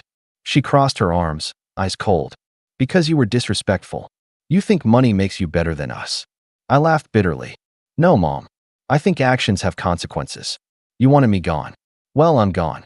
Before she could reply, my sister came out of the house, holding her phone like she'd been waiting for this moment. "Wow," she said loudly, rolling her eyes. "So you really don't care if we lose everything?" I stared at her, stunned by how casual she sounded. "Lose everything? You mean the house you don't pay a dime toward? The bills you never touch? The food you eat that someone else buys?" "Stop being dramatic," she shot back. "It's not just about money. It's about family." I felt something in me snap. "Family," I repeated, my voice rising. "Family doesn't throw you out like trash because you asked for a little respect." For a moment, there was silence. My mom's face turned red, and I could see the vein in her temple throbbing. "You are not welcome here anymore," she hissed. I nodded slowly. "Good," I said quietly. "Because I'm done trying." I grabbed my boxes from the garage, loaded them into my car, and left without another word. My hands were shaking as I drove away, but under the anger was something else, a strange, cold clarity. For years, I'd been the one trying to fix things, trying to keep the family together. But maybe it wasn't my job anymore. That night, I couldn't sleep. I kept replaying the porch argument in my head, my mom's voice echoing in the silence. I wondered if I'd gone too far. But then I thought about all the times I'd bitten my tongue, all the times I'd let things slide just to keep the peace. Maybe it was time for the peace to break. And then something happened that turned everything from tense to explosive. A letter arrived at my friend's place, forwarded from my old address. It was from the bank, addressed to me. And when I opened it, my heart stopped. When I tore open that letter from the bank, I expected the usual, some generic notice about a missed payment or maybe a final reminder about the mortgage. But as soon as my eyes scanned the first paragraph, my stomach dropped. It wasn't a generic reminder. It was a foreclosure warning addressed not just to my parents, but with my name printed right there next to theirs. At first, I thought it had to be some kind of clerical mistake. I'd never signed anything related to the house, or so I thought. But as I kept reading, I saw my name listed as a co-signer on the mortgage. My signature was at the bottom of the attached document, plain as day. My first reaction was confusion. I racked my brain trying to remember ever agreeing to this. Then I felt a wave of ice-cold anger. I knew that signature. It was mine, but not from signing a mortgage. It was from a completely different form I had signed almost 2 years ago, when my parents had asked me to help them out by co-signing for a small home improvement loan so they could fix the roof. Except this wasn't just the roof loan. This was the full refinanced mortgage on the house. My hands were shaking as I flipped through the pages. I saw the dates, the loan amount, the interest rate, much higher than I ever would have agreed to. And that's when the realization hit me like a freight train. My parents had refinanced the house in my name, without telling me what I was actually signing. I couldn't breathe for a second. It felt like someone had kicked me in the chest. All those months I'd been paying the mortgage to help out. I hadn't just been doing them a favor. I'd been paying off a debt that legally had my name attached to it. I felt sick. I grabbed my phone and called Aunt Caroline. She picked up on the second ring. "Aunt Caroline," I said, my voice trembling. "Did you know my parents refinanced the house in my name?" There was a pause on the other end. "Oh, honey," she said softly. "I was afraid you'd find out." I sat up straighter. "You knew?" "I knew they refinanced, yes. Your mom said you agreed to help. She told everyone how proud she was that you were stepping up for the family. I assumed you knew exactly what you were signing." My throat tightened. I didn't know. I thought I was signing a small repair loan. They tricked me. Caroline sighed. "Michael, I'm so sorry. They've been drowning financially for years. Your dad made some bad investments, and your mom didn't want to lose the house. I think they thought you wouldn't notice." "I noticed," I said bitterly. After we hung up, I just sat there staring at the letter. My thoughts were spinning so fast it felt like my brain couldn't keep up. Every memory from the past 2 years suddenly looked different under this new light. My parents' smugness when I announced I had paid off my car. Their insistence that I handle the online payments. The way my mom would say, "Don't worry about the details, just sign here." It was betrayal, pure and simple. They hadn't just disrespected me. They had used me. I didn't sleep that night. I kept pacing the small living room of my friend's apartment, letter in hand, rage boiling just under the surface. By morning, I knew I had to confront them. When I pulled into the driveway later that day, there was a moving truck parked outside. My sister was sitting on the porch steps, crying into her phone. My mom was pacing the yard, shouting at someone on speakerphone. My dad was nowhere to be seen. "Michael," my mom barked when she saw me. "Finally, you have to fix this. They can't take our house, your house. You're on the mortgage." I held up the letter. "Yeah," I said, my voice shaking with fury. "I know." She blinked, thrown off for a second. "Then you understand. We're all in this together. You have to help us." "No," I said flatly. "I don't. You lied to me. You tricked me into signing this." She narrowed her eyes. "Tricked you? We didn't trick you. We asked for your help. We told you it was important. You told me it was a roof loan." I shouted. "You didn't tell me you were putting my name on a mortgage worth $200,000. Do you have any idea what that does to my credit? To my future?" She waved a hand like I was being dramatic. "It's just paperwork. We needed you. You're our son. That's what family does." "No," I said again, louder this time. "Family asks. Family doesn't forge trust and hope nobody notices. Do you even realize you could have ruined my life if I hadn't caught this?" My sister stood up, glaring at me through her tears. "You're being selfish. If you cared about us at all, you'd help. You'd make the payments. You're letting us get thrown out on the street." Something in me snapped. "You think I haven't been helping?" I shouted. "I've been paying your bills for months. I paid the mortgage while you two were out getting new phones and going on weekend trips. And what do I get in return? You toss me out like garbage and then act shocked when I stop cleaning up your mess." My mom's face twisted with anger. "You ungrateful little. Ungrateful." I cut her off. "I co-signed a house I don't even own. I kept this place afloat while you pretended everything was fine. And you still had the nerve to call me a burden." For the first time, she didn't have a comeback. She just stood there, her mouth opening and closing like she couldn't find the words. "Finally," she said, "if you don't pay, we'll lose everything." I stared at her, my hands still shaking. "Then maybe you should have thought about that before you threw me out." I turned and walked back to my car. My mom shouted after me. My sister cried louder, but I didn't stop. As I drove away, my chest was tight, not just with anger, but with something sharper, heavier. The betrayal wasn't just financial. It was personal. They hadn't just taken my money. They had taken my trust, my security, my peace of mind. And for the first time in my life, I realized I wasn't sure if I could ever forgive them for it. Driving away from that house felt like tearing off a bandage and realizing the wound underneath was still raw, still bleeding. I parked my car at a gas station a few miles away and just sat there gripping the steering wheel, trying to catch my breath. My anger had burned hot, but now it was being replaced by something heavier, a hollow kind of ache that sat right in my chest. It wasn't just about the money anymore. It was the look on my mom's face when I told her I knew about the mortgage. Not guilty, not ashamed, just angry that I wasn't still playing along.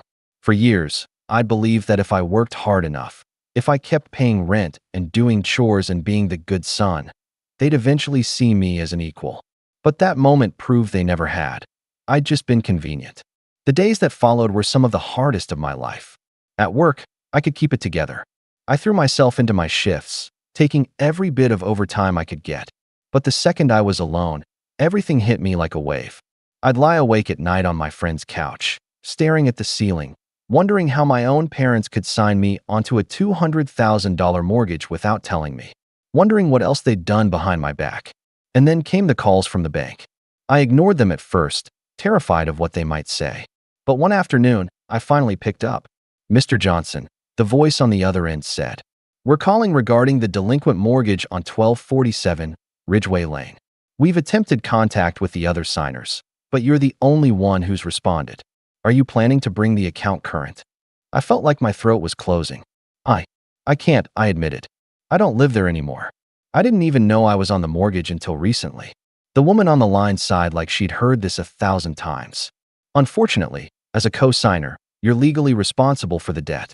If the account is not brought current, this will proceed to foreclosure. This will impact your credit score and could result in legal action." When I hung up, I felt sick.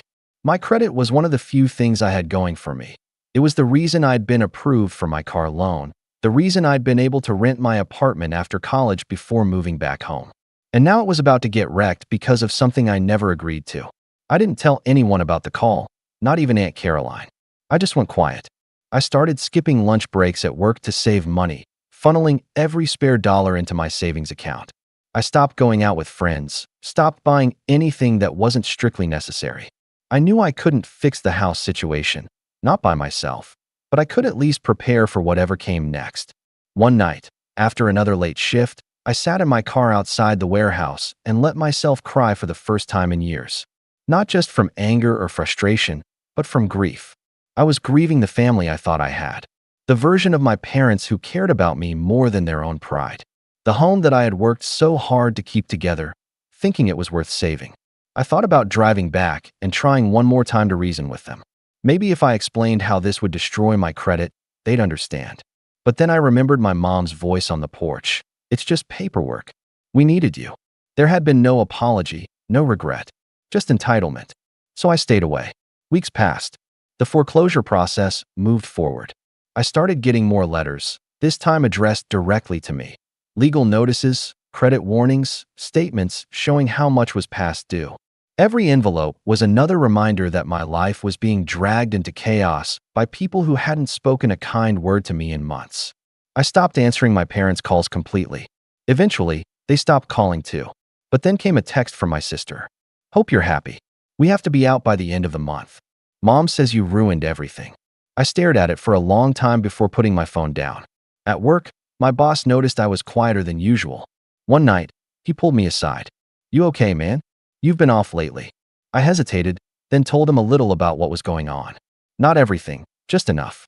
He shook his head. "That's rough. But you know what? You can't set yourself on fire to keep other people warm. If they put you in this position, that's on them." His words stuck with me, and that was when something in me started to shift. Instead of feeling helpless, I started making lists, literal lists, of what I wanted my life to look like in a year. Where I wanted to live, how much I wanted to have saved, the kind of job I wanted. It was the first time in months I felt like I had a little control. I started applying for better-paying positions at other warehouses. I cut ties with anyone who tried to guilt-trip me about the house situation. I even opened a separate bank account and moved my savings into it, just to make sure there was no chance my parents could get access the way they had before. But the biggest thing I did was start quietly gathering every piece of documentation I had. Copies of the mortgage papers, screenshots of the payments I had made, even old text messages where my mom had asked me to sign just a small loan. I didn't know yet what I was going to do with them, but I knew I needed to have them. By the time the end of the month rolled around, the house was officially in foreclosure. My parents had to leave. I didn't go to help them pack. I didn't even drive by to watch. But one evening, Aunt Caroline called me. "They're moving into your uncle's basement for now," she said. "Your mom is furious. She says you abandoned them." I swallowed hard. I didn't abandon them. They abandoned me first. Caroline was quiet for a moment. "I know, and I think deep down they know it too." After we hung up, I sat there for a long time staring at the stack of documents I had collected, feeling the anger simmering under the surface. Losing the house wasn't the end of this, not for me. I still had a credit score in freefall, still had my name tied to a debt that wasn't mine. And for the first time, I started to think not just about surviving, but about making sure this never happened again, to me or anyone else. I didn't know exactly how yet, but I knew one thing for sure. I wasn't going to let them walk away from this like it was nothing. The foreclosure officially went through about 6 weeks later. I didn't even have to check online. The moment it happened, my phone buzzed with a flood of messages from my parents. Angry ones, desperate ones, even a few that tried to play the victim card. But by then, something inside me had shifted. Instead of crumbling under the guilt like I would have a year ago, I felt oddly calm. Maybe it was because I had been expecting this outcome for weeks. Maybe it was because I had spent so many late nights staring at the ceiling, imagining all the worst-case scenarios, and now that the worst had actually happened, I was still here, still breathing, still standing.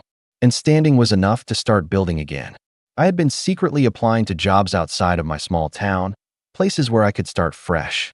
One morning, after a grueling overnight shift, I got an email that made my heart leap.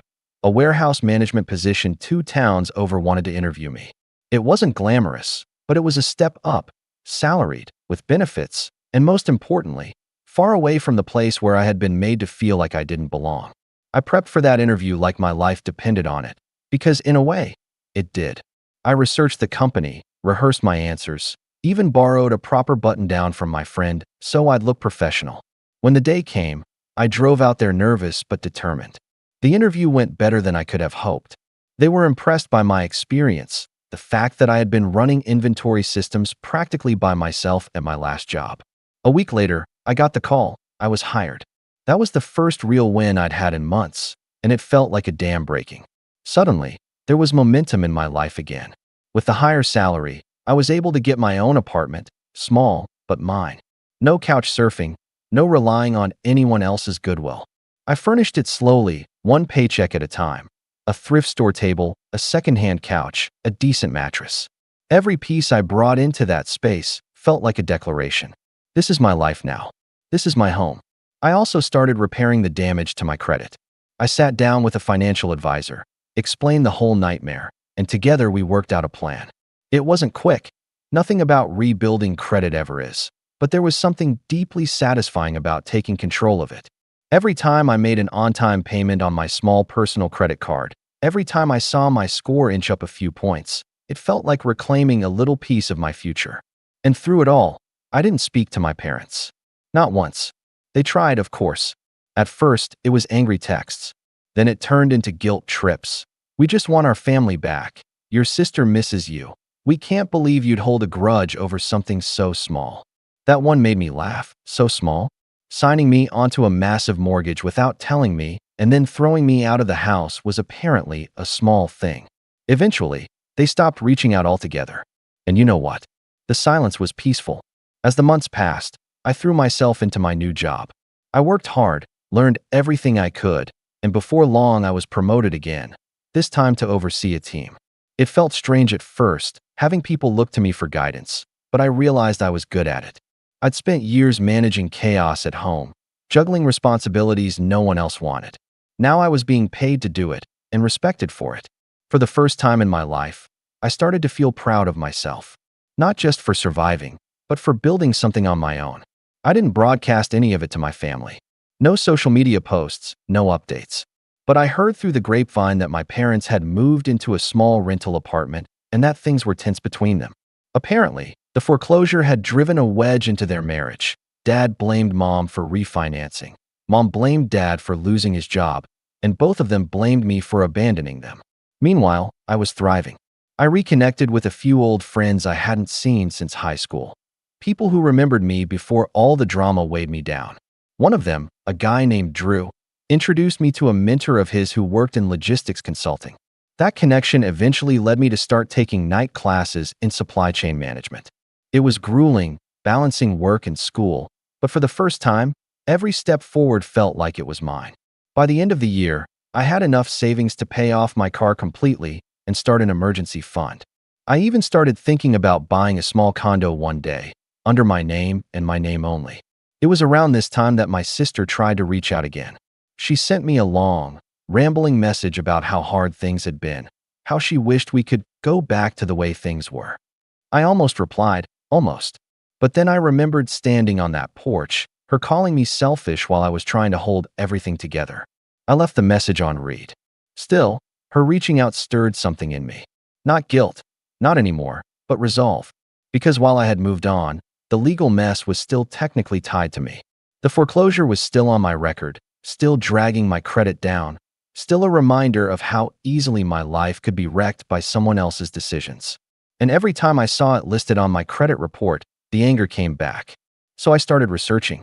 I spent late nights reading about cosigner fraud, about predatory lending, about what legal recourse people had when their signature was misused. I learned more about mortgages in 2 weeks than I had in the previous 2 years combined. I even scheduled a consultation with a lawyer just to see what my options were. The lawyer confirmed what I already suspected. If I could prove that I had been misled about what I was signing, that I had been told it was a small repair loan when it was actually a full mortgage refinance, I might have a case. Maybe not to undo the foreclosure, that ship had sailed, but to have the debt legally removed from my record. It wouldn't be easy. It would take time, money, and a lot of documentation. But I had all three now. And that's when I realized I wasn't just going to rebuild my life.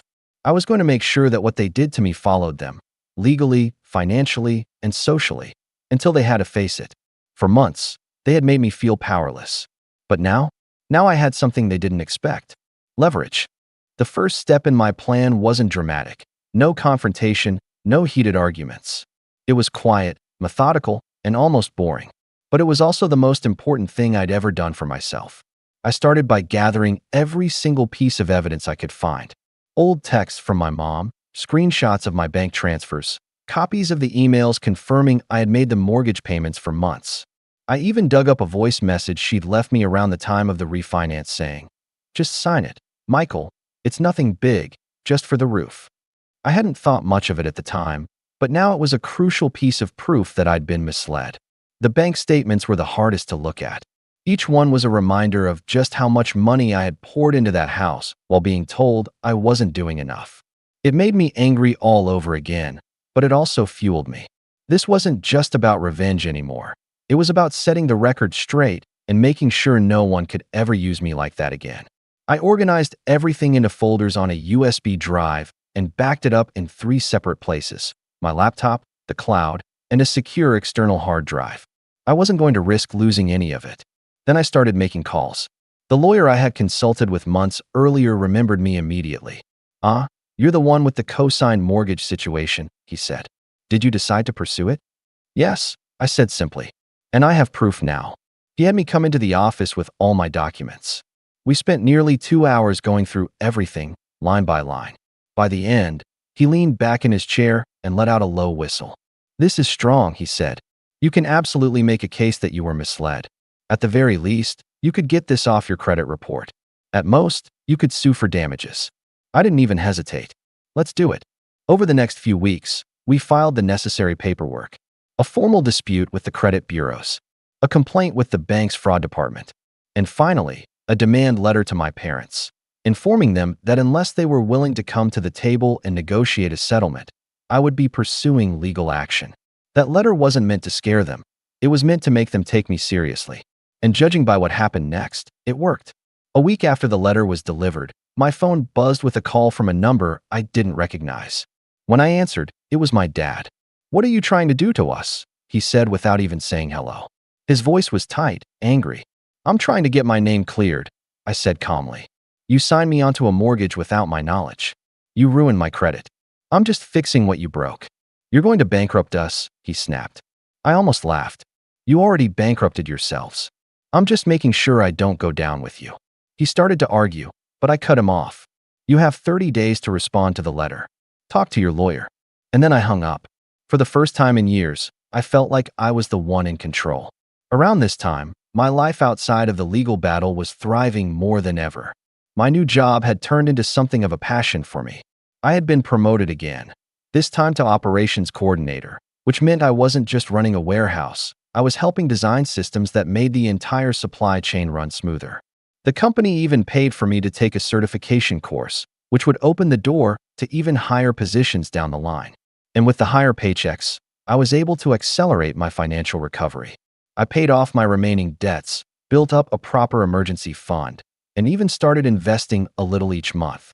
Watching my accounts grow was satisfying in a way that was hard to put into words. For so long, money had been a source of tension and guilt. Now it was a symbol of freedom. One night, as I was going through some final paperwork with my lawyer, he said something that made me pause. "You know, Michael, cases like this are rare because most people don't have the courage to stand up to their own family. They just take the hit and move on."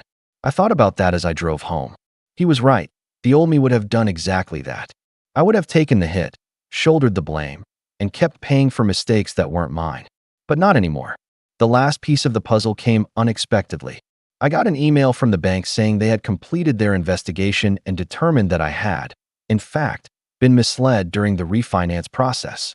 They couldn't undo the foreclosure, but they agreed to remove the mortgage from my credit history and issue me a letter stating that I was not financially responsible for the remaining debt. It was the vindication I had been waiting for. But I wasn't done. I knew that letter would be a powerful tool, not just for clearing my name, but for proving to anyone who doubted me that I hadn't been the villain in this story. And part of me, a big part, wanted my parents to see it. Wanted them to know that their attempt to control me had failed. I decided to wait, to time things carefully. There was a family reunion coming up in a few months, the first big one since the house was lost. Everyone would be there. Aunts, uncles, cousins. The perfect audience. I started quietly preparing for that day, printing copies of the letter, compiling a simple timeline of events, even organizing the proof into a binder. I wanted to be ready when they tried to spin the story again and make me out to be the selfish son who abandoned them. Every step of preparation felt like reclaiming a little more of the dignity I had lost. By the time the reunion drew near, I was no longer the broken kid they had kicked out. I was calm, collected, and fully in control. And I was ready to show them exactly what the burden had become. The reunion was held at my Aunt Caroline's place, a sprawling backyard barbecue that, in past years, had been the highlight of my summer. As I pulled up in my car, I felt a strange mix of nerves and calm. My binder sat on the passenger seat, neat and organized, a physical reminder that I wasn't here to fight. I was here to tell the truth. Once, clearly, and without apology. When I stepped out of the car, I saw my mom right away. She was standing near the grill with my dad, both of them looking a little more weathered than the last time I'd seen them. My sister was there too, sitting on a lawn chair with a soda in her hand, scrolling her phone like nothing had changed. For a brief moment, I wondered if they thought today would be business as usual, that I would just show up, pretend nothing happened, and go along with the family narrative. Not this time. I made my rounds, greeting relatives I hadn't seen in months. Most of them were polite but curious. A few gave me the kind of sympathetic smile that told me they'd heard my parents' side of the story. I didn't rush to explain myself. I just smiled, shook hands, and waited. The turning point came, as I knew it would, when someone inevitably brought up the house. "So, Michael," my Uncle Ben said casually over a plate of ribs, "your mom was telling us about the foreclosure. Tough break, huh?" My mom, who was sitting 2 chairs away, nodded solemnly. "Yes," she said, loud enough for half the yard to hear. "It was the hardest thing we've ever been through. Losing the house, having to move, and all because Michael decided to walk away when we needed him most." There it was, the narrative I'd been waiting for. I felt the entire table glance at me, waiting for my reaction. My dad crossed his arms. My sister smirked like she expected me to squirm. But instead, I calmly set down my drink, reached into my bag, and pulled out the binder. "I'm glad you brought that up," I said evenly, "because there's something everyone here should know." The yard went quiet. Even the kids stopped running around. I opened the binder to the first page, a copy of the mortgage document with my signature on it. "This," I said, holding it up, "is the mortgage on my parents' house. Notice how my name is right there as a cosigner." A few relatives frowned. One of my cousins asked, "Wait, you were on the mortgage?" "Yes," I said, "except when I signed this. I was told it was for a small home improvement loan to fix the roof, not a full mortgage refinance for over $200,000. I didn't even know I was legally responsible until months later when the bank started calling me." My mom's face flushed. "Michael, this is not the place." "Actually," I interrupted gently, "this is exactly the place. Because for the past year, I've been painted as the son who abandoned his family. But here's the truth. I was the one making the mortgage payments for months while everyone else ignored the bills. I was the one who got kicked out, literally had my bags thrown on the lawn after being called a burden. And I was the one left holding the bag legally when everything fell apart." I flipped to the next page, a screenshot of the bank's letter clearing me of responsibility. "This," I said, passing it to Aunt Caroline, "is the letter I received after the bank completed their fraud investigation. They confirmed that I was misled about what I was signing and removed the mortgage from my credit record. In other words, I am not the reason the house was foreclosed. I am not the reason they lost everything. I was a victim of what they did, not the cause." There was a long silence. My dad shifted uncomfortably, his jaw tight. My sister was staring at the grass like she wanted to disappear. Finally, my uncle looked at my mom. "Is this true?" he asked. My mom opened her mouth, but no words came out. For once, she didn't have a quick excuse or a clever deflection. I let the silence hang for a beat before continuing. "I'm not here to fight," I said, my voice calm. "I just want everyone to know what really happened. I spent years cleaning up other people's messes, paying bills that weren't mine, and being told I wasn't doing enough. That stops now." With that, I closed the binder, slid it back into my bag, and stood. "I won't be staying for dinner," I added quietly. "But I hope this clears things up." I started to walk toward my car, but halfway there, I heard someone call my name. It was Aunt Caroline. "Michael," she said softly, catching up to me. "I'm proud of you. You handled that with grace." I nodded, feeling a lump rise in my throat. "Thanks." I just needed them to hear it. When I got into my car and closed the door, I saw the whole yard still frozen in that stunned silence. For once, no one had anything to say.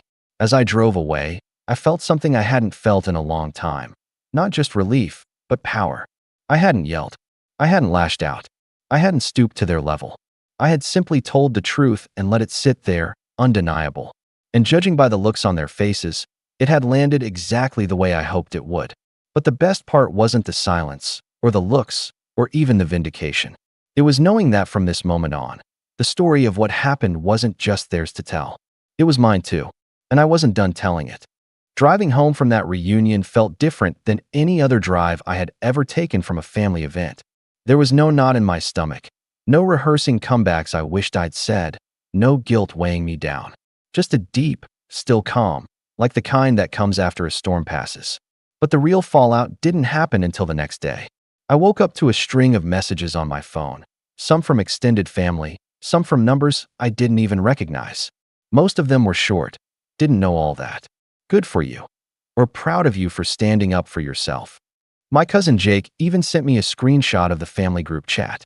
In it, my mom had written, "Michael ambushed us at the reunion and humiliated us in front of everyone." But then one by one, relatives started replying. "He didn't humiliate you. He told the truth. You can't blame him for this. Honestly, you should apologize." By the time I scrolled to the end, even Aunt Linda, who had always been my mom's biggest defender, had chimed in with, "You've been blaming Michael for too long. Maybe it's time you took a look at yourselves." I can't lie, seeing that made me smile. Later that afternoon, I got a call from my dad. I almost didn't answer, but curiosity got the better of me. "What do you want?" I asked flatly. There was a long pause on the other end. When he finally spoke, his voice was quieter than I'd ever heard it. "We didn't expect you to come prepared like that," he admitted. "You made us look bad." "You made yourselves look bad," I said calmly. "All I did was show people what actually happened." Another pause. "Your mother," he hesitated. "She's upset. Says she didn't mean to hurt you." I let out a dry laugh. "You don't accidentally put your son on a mortgage without telling him. That wasn't an accident. That was a choice." He didn't argue. "I'm not asking for an apology," I said. "I don't need one. I just need you to stop blaming me for your decisions. I'm done carrying that weight." And then I ended the call. For weeks afterward, I didn't hear from them. No texts, no calls, nothing. Part of me expected another guilt trip, but instead, there was just silence. And slowly, word started getting back to me that my parents were keeping to themselves, that they were embarrassed about what happened at the reunion. My sister apparently deleted that dramatic Instagram post she'd made months earlier, and according to Caroline, she'd been avoiding the topic altogether whenever people asked. It wasn't dramatic. There was no screaming, no epic showdown. Just a quiet, undeniable shift. For once, I wasn't the family scapegoat. Life moved on. Within a few months, I got another promotion at work, this one putting me in charge of a regional team. I moved into a slightly bigger apartment, bought a better car, and even started traveling a little on the weekends. My credit score climbed back into the green, and eventually I started seriously looking at buying a condo. This time, every document I signed would be double-checked, triple-checked, and completely mine. One Saturday morning, I ran into my sister at a coffee shop in town.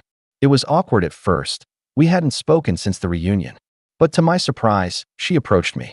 "Michael," she said quietly, fiddling with her cup, "I just wanted to say you were right." I raised an eyebrow. "About what?" "All of it," she admitted, her voice barely above a whisper. "Mom and Dad, they should have told you. They shouldn't have put you on that loan. I was just going along with them because I didn't want to get involved. But you didn't deserve what happened." I studied her for a moment. There was no smirk this time, no eye roll.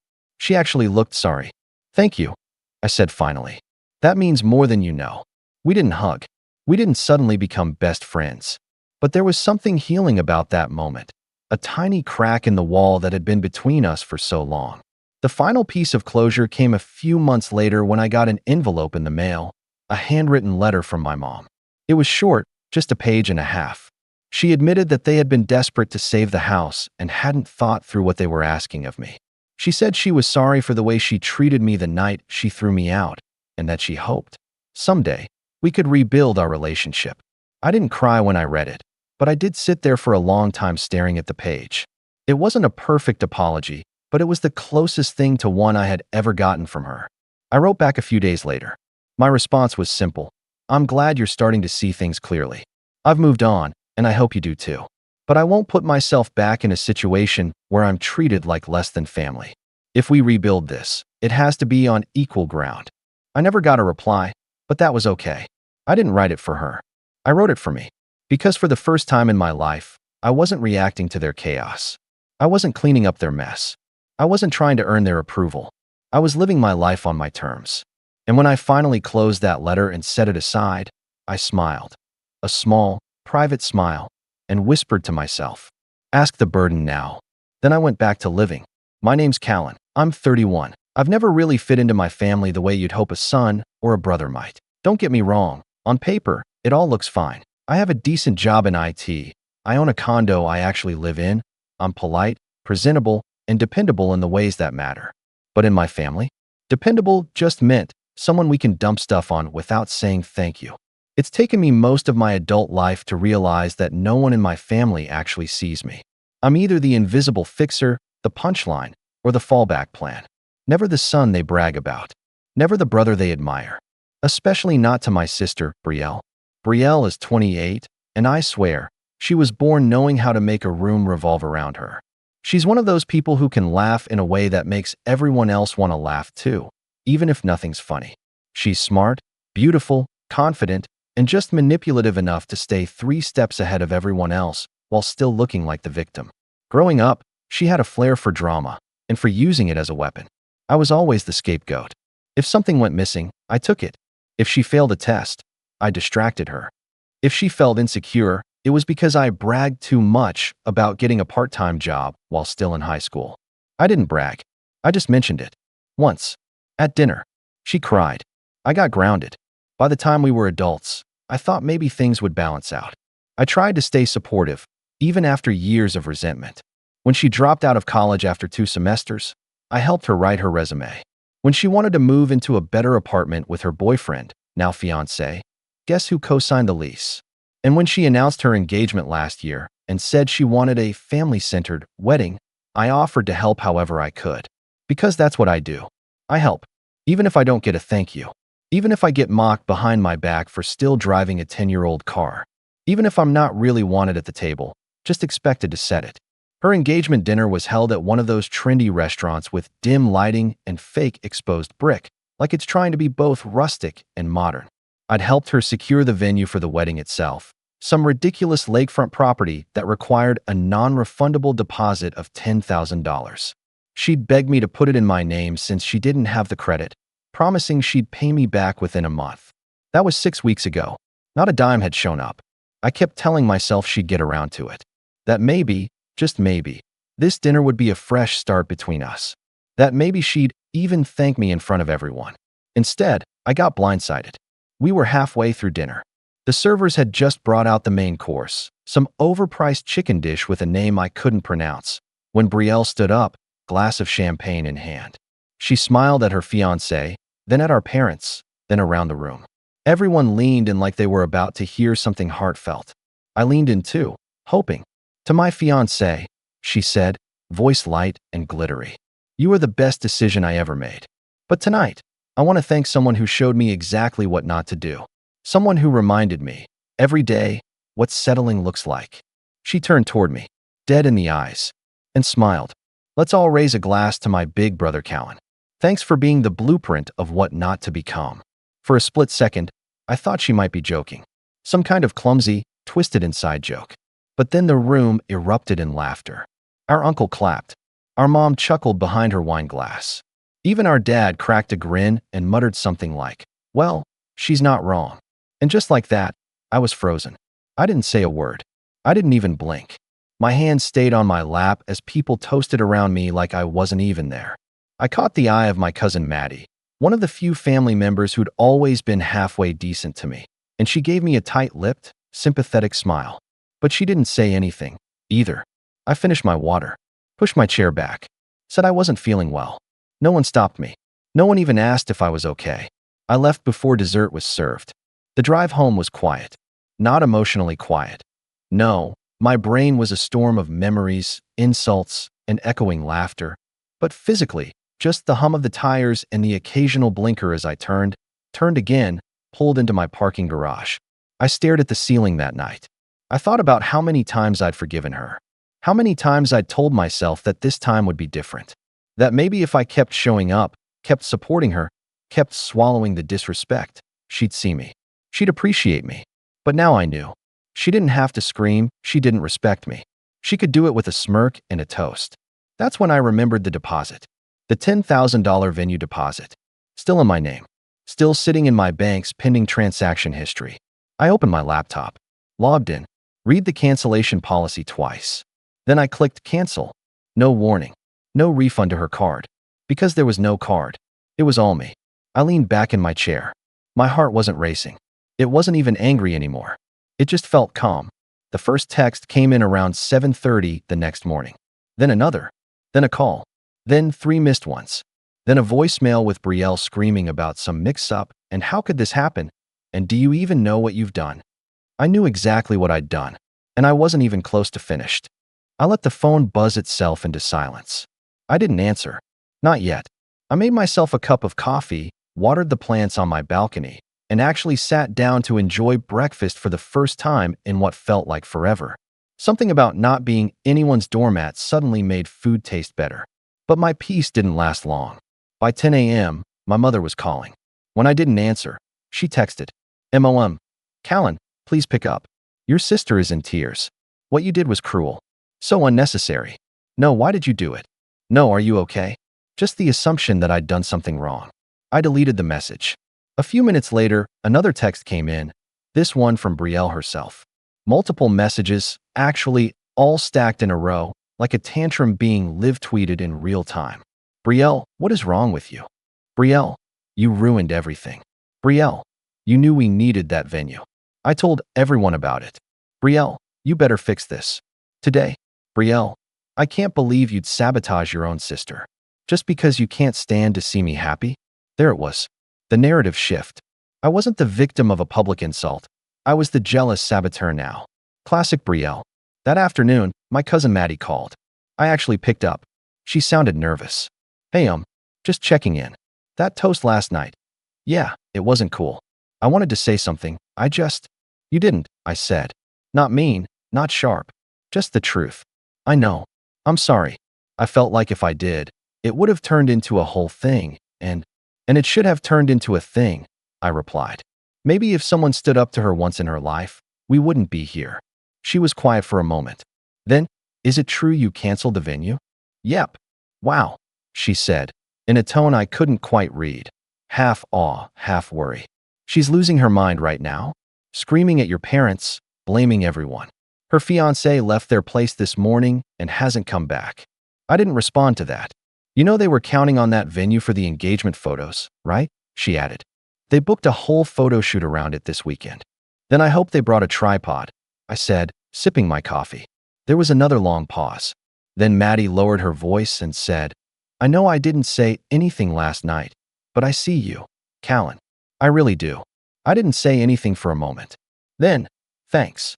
When I hung up, the silence that followed wasn't empty. It was full of all the things I'd held in for years. I remembered the time Brielle got caught sneaking out in high school and blamed it on me, giving her the idea. I remembered the family vacation where she lost her phone in the ocean and my parents made me pay to replace it. I remembered how, when I got my first apartment, she said it smelled like failure, then brought her friends over without asking and trashed the place. And still, I kept giving. But not anymore. The next escalation came that evening. This time it was Dad. He rarely got involved unless money was on the line. So I knew what his call was about before I even picked up. "Callan," he said, tone already defensive. "This thing with the venue, what's going on? Ask Brielle. She says you just canceled it out of spite. Did she tell you what she said about me?" At her toast. He hesitated. Then, of course, she was joking. "You're too sensitive." There it was. The family refrain. The gaslight gospel. "You think it's a joke to tell a room full of people that your brother is a cautionary tale?" I asked, my voice as calm as a lake before a storm. She didn't mean it that way. But she did mean for me to put $10,000 on the line without a contract. And she did mean to use me as a punchline. "So no, Dad, I don't think I'm going to fix it." "She's your sister," he said, like that word meant more than it did. "She's a grown woman," I replied. "And I'm not her safety net anymore." He sighed heavily, like I was the one exhausting him. "You'll regret this, Callan. Families stick together." "Funny," I said. "Mine never did." I hung up. That night, I got an email from the venue confirming the cancellation and the refund processing. It was being returned to my account since it was my deposit. Seeing that confirmation didn't make me giddy. It didn't make me smug. It just made me feel clear. For the first time in years, I was just starting to think that maybe, just maybe, this would be the end of it. That maybe they'd leave me alone and figure things out for themselves. When the knock came at my door. It was 9:43 p.m. I opened the door, and there she was, Brielle. No makeup, hair pulled back, eyes red and puffy. But even then, she still had that little smirk. Like she already believed she'd win. "Can I come in?" she asked. I didn't answer. She stepped forward anyway. And what she said next made my stomach turn. "Callan, I need you to give me the money back. I already told people the wedding's still happening at the lakefront venue. We can rebook it. You don't have to be petty." I blinked. Petty. Petty. That was when I realized. She hadn't come to apologize. She hadn't come to understand. She came to collect. And I wasn't hers to collect from anymore. But before I could say a word, before I could even take a breath to respond, she made one more mistake. She looked around my apartment, wrinkled her nose, and said, "You really haven't redecorated since college, huh?" I smiled, and I slowly, deliberately reached for the door handle. "Callan," she said, eyes widening. "Don't do this." I opened the door, but before I could close it, I said 6 words I'd been waiting my whole life to say. "You taught me exactly what to be." And then I shut the door in her face. I stood there for a moment, my hand still resting on the doorknob, staring at the wood grain like it held answers. I half expected her to pound on the door again, yell, cry, bargain, but she didn't. Instead, I heard the sharp click of her heels turning on the hallway tile, followed by the fading echo of her footsteps as she walked away. Or so I thought. About 10 minutes later, my phone lit up again, first with a text from my mom, then from my dad, then a third from a number I didn't recognize. Unknown number. "This is Ethan, Brielle's fiancé. We need to talk." I stared at the message for a while.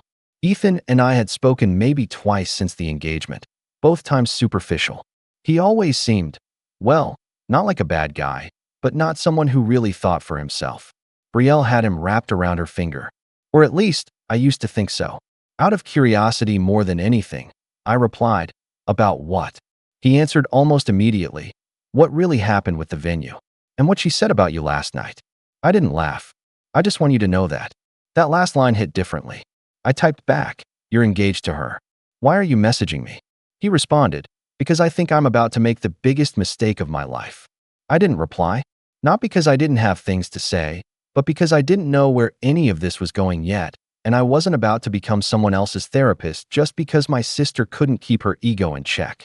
By the next morning, though, it became clear that Brielle had escalated things. She posted a long, overly filtered photo of her and Ethan on Instagram with a caption so sweet it might as well have been dipped in syrup. "Can't let jealousy steal our joy. Some people try to tear others down just because they're miserable. But real love rises above." The comments were predictable. Her friends chiming in with, "Ugh, haters gonna hate," and "You're glowing," and "Ignore the negativity, babe, you're amazing." I didn't comment. I didn't even open the post directly. I just saw the preview someone else forwarded me. Maddie, of course. Her message said, "She's spinning the whole story." I'm sorry. This is getting gross. Yeah, it was. Because now the narrative was being rewritten in real time. I wasn't just the brother who canceled a deposit. I was the bitter villain trying to sabotage his baby sister's happiness. And the thing is, she knew I wouldn't defend myself online. She knew I wasn't the type to blast the truth all over social media. That wasn't my style. But maybe that's why she thought she could get away with it. And that's where she messed up. Because what she didn't realize, what no one did, was that I had something she didn't know about. Something I'd held on to out of sheer habit, not even thinking I'd ever need it. When I helped her secure the venue, she was too lazy to fill out the vendor paperwork, so I did it. And when they asked for the primary contact for the event, I put myself. Because I was the one who paid. The one responsible for correspondence. The one who'd had every email, every document, every signed agreement sent directly to my inbox, including the PDF of the contract and the signed acknowledgement from Brielle. It wasn't legally binding. It wasn't a loan or anything. But it was a document where she agreed she would be responsible for reimbursement of all fees related to the booking. And the kicker? There was a clause in the contract that explicitly stated that any willful misrepresentation of the event by the client that leads to public disparagement or reputational harm to the venue or its representatives could result in not just cancellation, but a blacklist from all affiliated event spaces under that management company. Translation? She could kiss her entire list of backups goodbye. So no, I didn't plan to go public. But I didn't have to stay quiet either. The first thing I did was forward the original signed agreement to Ethan. I didn't add commentary, just the document. A few hours later, he replied. He said, "So she lied to me. Said you never paid. Said you made it all up to embarrass her. I'm starting to realize I don't actually know who I'm marrying." I just responded, "Then it's time you decide who you are without her." The second thing I did was more subtle. I made a quiet phone call to the venue coordinator, a woman named Jill who had been wonderfully polite during our brief communication. I explained that I'd canceled the booking, yes, but that I had a concern about my sister possibly attempting to rebook under a different name, using one of her friends or relatives as the applicant. Jill sighed and said, "That wouldn't be the first time someone's tried that. But thank you for the heads up. We'll flag the name and the event type. We've got eyes." And finally, the third thing, I waited. Because the next blow-up wasn't mine to start. I knew it was coming. Sure enough, 3 days later, it landed. A voicemail from my mom, frantic and confused. "Callan, what did you do? Brielle is losing it. She says the venue blacklisted her. She can't get anyone to book her now. What happened? You need to call me. This has gone too far." I didn't call, because no one had called when it was me they humiliated. No one had stood up when I was the punchline. No one had cared when I was sitting there at the table, watching everyone laugh at me like I was a prop in my sister's comedy routine. So no, I wasn't interested in damage control. And I definitely wasn't finished. Because there was still one last card to play. The one thing Brielle never saw coming. The thing that would force everyone, not just her, to look at me differently. And it was already in motion. They just didn't know it yet. I waited. Not out of spite, but out of strategy. See, there's a difference between revenge and pettiness. Pettiness is impulsive. It reacts. But revenge? Real revenge is quiet. Patient. It waits for the perfect moment to land. Not when they're expecting it, but when they need you the most. That's when it hits the hardest. And Brielle? She was about to learn that lesson in full surround sound. I didn't respond to any of their calls. Not mom, not dad, and definitely not Brielle, who by this point was leaving voice messages that swung between pitiful and venomous, depending on how desperate she felt. 1 minute it was, "Callan, I'm sorry, okay? I didn't mean it like that. Let's just move on." Then the next, "You always hated me. Admit it. You were just waiting for an excuse to destroy my life." I ignored them all, because I was waiting for one specific call, and it came exactly 1 week later. Ethan. His voice was different this time, more grounded, less apologetic. He didn't start with a greeting. "Callan, I just got off the phone with the venue manager. Brielle tried to book under my name behind my back. They flagged it immediately." I stayed silent. "She told me it was a misunderstanding, that you manipulated everything." I wanted to believe her. Man, I really did. But then I started looking into the finances. "The deposit? You paid it. The dress? She told me it was on clearance. Turns out it's a custom design she charged to my card while I was out of town. And don't even get me started on the flower budget." I didn't say much. Just let him get it out. Then he dropped the final bomb. "I'm calling off the engagement." There was a pause. I could hear him breathing on the other end. "You were right," he said. I didn't know who I was with. I thanked him for telling me. Told him I wished him luck. And then I hung up. I didn't celebrate. There was no rush of victory. No montage of me dancing in my living room like a movie villain. It just felt justified. Like the universe had finally corrected its course. But the real finale? That came 3 days later. My family decided to host a last-minute recovery brunch at my parents' house. Kind of a PR move, if you can believe it. The goal was to support Brielle and focus on family healing. The invite was group texted to all the usual suspects, cousins, aunts, family friends. And me. I wasn't planning to go. But then Maddie texted me a screenshot of the new flyer they were handing out at church. "Come celebrate Brielle's strength and grace through adversity as we enjoy brunch, community, and hope for a new chapter." The kicker? It had a photo of her smiling through tears. The victim look. That's when I decided. I showed up. I wore my cleanest pressed shirt, polished shoes, and brought a neutral expression with me. Not angry. Not smug. Just unreadable. They were already halfway through eating when I arrived. The usual suspects sat around a large table decorated with gold napkin rings and fake flowers from the dollar store. I walked in and instantly felt the room shift. Brielle's smile faltered. Mom looked up from her mimosa like I'd interrupted a eulogy. Dad raised an eyebrow. I nodded. "Don't stop on my account." No one said anything. Not even Brielle. She just stared at me like I'd shown up holding a Molotov cocktail. I took a seat across from her and waited. 5 minutes went by, then 10. Small talk buzzed around me like flies, strained, awkward, overcompensating. Finally, Dad cleared his throat. "Callan, I think we all agree this situation has gotten out of hand." "Oh," I said, raising an eyebrow. "Which part? The public humiliation? The manipulation? The fraud? Or the gaslighting that followed?" He blinked. "I just think maybe it's time to move past it. And I think it's time you all learn what moving past actually means," I said, standing up and pulling out a manila envelope from my coat pocket. Brielle's face paled instantly. I wasn't going to say anything. I was going to just move on, like I always do. But then I saw the flyer, and the fundraiser link, and the donation box by the front door. I tossed the envelope onto the table. It landed with a satisfying slap. "That," I said, pointing to it, "is a detailed account of every cent I've paid on Brielle's behalf over the last 6 years. Co-signed leases, credit card balances, tuition deposits, and yes, the venue." I turned to Brielle. "You want to act like the victim? Fine, but not on my dime. If you want sympathy, you pay for it yourself." The room was dead silent. I looked around. I'm not asking for the money back. Let's be clear. I'm done. I'm not owed anything anymore, because I'm not giving anything anymore. This is just so we're all honest about what actually happened. I looked directly at my mom then.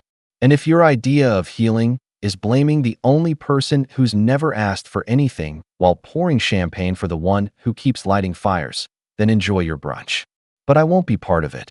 With that, I turned and walked toward the door. Just before I stepped outside, I heard Brielle's voice behind me, cracking, high-pitched, desperate. "You're just jealous I was loved more." I turned my head slightly. "Loved?" I repeated. "You were enabled. There's a difference." I left, and this time, no one followed me out. It's been 4 months.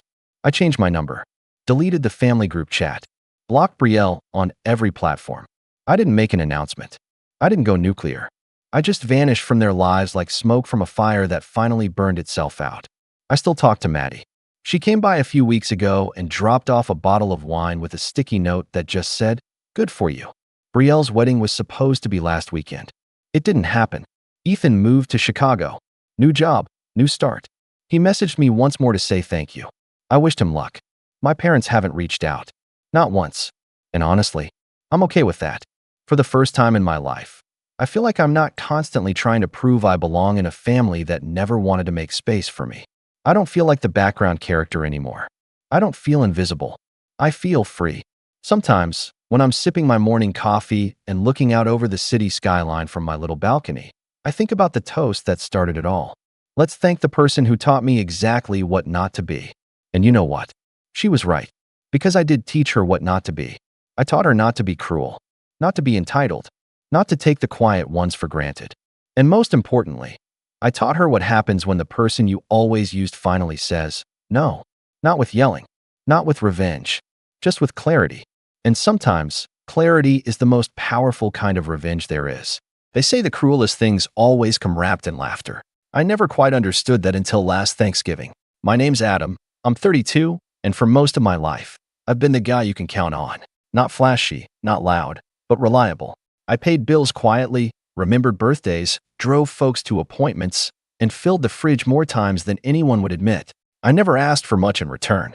Maybe that was my mistake, assuming silence earned respect. I've been living with my older sister Rachel and her son Liam for the past year and a half. It started off as a temporary thing. I moved back to the area after a rough breakup, needed a place to land, and Rachel offered the spare room. "Stay as long as you need," she said. "It'll be good for Liam to have his uncle around." And at first, I believed her. I even started paying half the rent, then most of it, and eventually I was covering the whole thing without even thinking about it. It was just easier than arguing every month. The groceries? Always stocked. Liam's private school tuition? I picked that up too, especially when Rachel's freelance work dried up. I was making decent money in IT, and helping family never felt like a burden, not then. But little things started chipping away at me. The way Rachel would introduce me as just staying with us to her friends, like I was a houseplant someone dropped off. Or how Liam started calling my room the storage room when talking to his friends online. They'd laugh. I'd shrug it off. I told myself it didn't matter. But the truth was, it did, especially when it kept happening. The house was full that Thanksgiving. Aunts, uncles, cousins, the kind of loud, chaotic family gathering you brace for like a storm. I'd gone out of my way to make sure everything was perfect. Paid for the turkey, the pies, even the stupid custom tablecloth Rachel insisted on because aesthetic matters.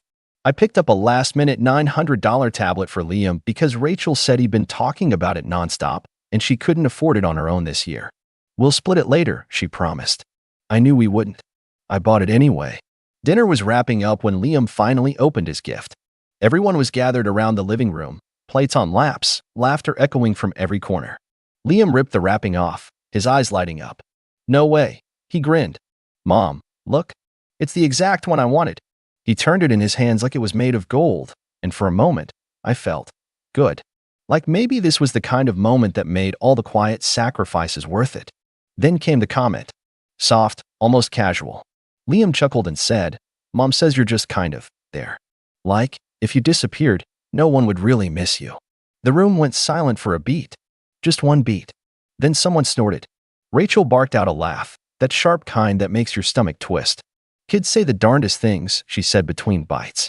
My uncle shook his head, chuckling. Savage, one of my cousins muttered. I didn't laugh. I didn't even blink. I just stared at Liam. He wasn't looking at me, already distracted by downloading games onto the tablet. Rachel wasn't looking either. No one was. That was the moment it hit me. I wasn't part of this family. Not really. I was a resource. A card to swipe. A quiet shadow that paid for everything and asked for nothing. And the worst part? They didn't even see it. To them, this was normal. Expected. I stood up slowly, excused myself with a polite smile, and walked to the hallway. Pulled out my phone. My fingers moved automatically, muscle memory from years of keeping things afloat. I opened the banking app. Unlinked Rachel's rent payment. Paused the tuition auto-debit. Canceled the family's shared streaming services I'd been paying for since 2020. Turned off the grocery delivery account. Disabled the backup credit card Rachel kept just in case. Everything gone. Quietly. Efficiently. When I came back, I didn't say a word. I just picked up my empty plate, rinsed it, and set it in the dishwasher. No one noticed. Rachel was still bragging about some client she landed. Liam was watching YouTube on his new tablet. I slept surprisingly well that night. Peacefully, in fact. In the morning, I packed my things into my car, just a few duffel bags and a briefcase. I'd already lined up a short-term rental a few towns over. Told work I needed a week to unplug. They didn't ask questions. I didn't leave a note. I didn't say goodbye. But I did leave one box in the living room. It was small, taped neatly, sitting on the coffee table where I knew they'd see it first. I tucked a folded note inside the lid. Nothing dramatic. Just a sentence. You won't notice I'm gone, but you'll notice what left with me. I got into my car and drove off without looking back. And that's when the real fallout began. I was only about 15 minutes into the drive when my phone started vibrating on the passenger seat. I'd left it on silent out of habit, but I could see the flood of notifications lighting up the screen. First came the texts, one from Rachel, then two, then a dozen, then calls. I didn't answer. I just let it buzz itself into a panic. A part of me was tempted to block her right then and there, but I wanted to see what she'd say when the comfort started unraveling. I pulled off at a gas station just to stretch and scrolled through the texts. Rachel texted, "Did you cancel the rent transfer? What's going on, Adam? Liam's school is saying your card got declined? Is this some kind of joke?" Then came the angrier ones. She texted, "Unbelievable. You're seriously going to do this now? After all we've done for you." Mom's freaking out. She can't log into the Netflix. This is so petty. Grow up. I didn't reply. Not because I didn't have things to say. Oh, I had plenty. But because I'd said it already.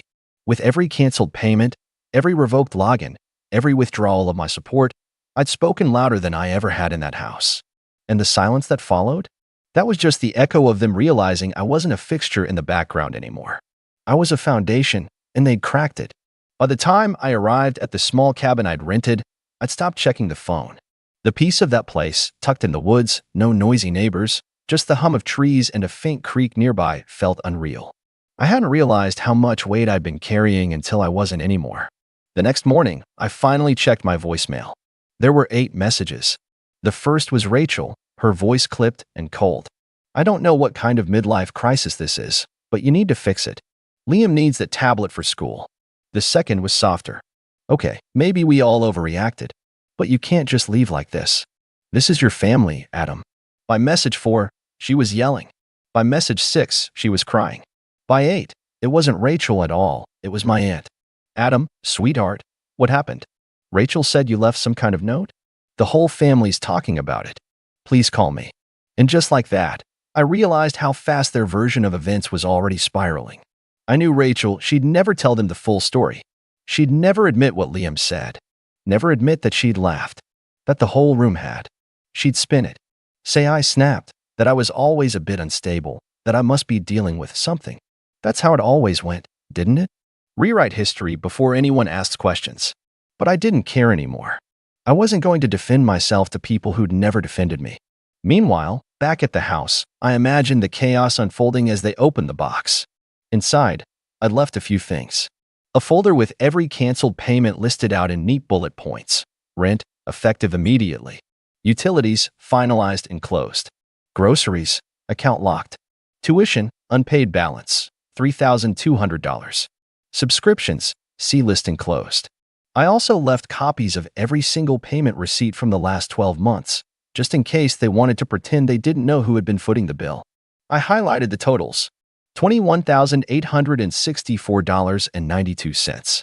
Give or take a few cents. Underneath that, I placed a photo of Liam, a printed out frame from a video I took the day I bought him the tablet. His smile was genuine then. Before the chuckle. Before the words. On the back of the photo, I'd written, "Words matter." Finally, there was one last item in the box. It was small, wrapped in tissue paper. A key. The spare house key I'd kept on my ring, tucked away ever since Rachel first gave it to me when I moved in. I didn't need it anymore. The only thing I didn't leave? Myself. I spent the next few days offline. Read books I hadn't touched in years. Took walks without telling anyone where I was going. Sat on the porch and listened to the rain, not once thinking about the next bill or whose dinner I had to fund. I didn't feel guilty. I didn't feel regret. What I felt was weightless. It wasn't until the following Sunday that I got a knock at the cabin door. I hadn't told anyone where I was staying, which meant someone had either gone digging or followed the car's GPS history. I looked through the curtain and saw a familiar shape on the porch, my cousin, Eric. The one family member who'd always kind of gotten it. He wasn't part of the Thanksgiving disaster, but word must have reached him. I opened the door slowly. He held up a thermos in one hand, a bag of pastries in the other. "Can we talk?" I let him in. He sat down at the table, looked around the place like it was a shrine. Finally, he exhaled. "They're losing it," he said. "Rachel's flipping out. Liam's grounded, apparently. Everyone's talking." I raised an eyebrow. "That sounds like a them problem." He nodded. "It is. But I figured you deserve to know just how loud your silence has been." I didn't smile. But I did pour us coffee. That conversation opened a door, not back to my old life, but to something better.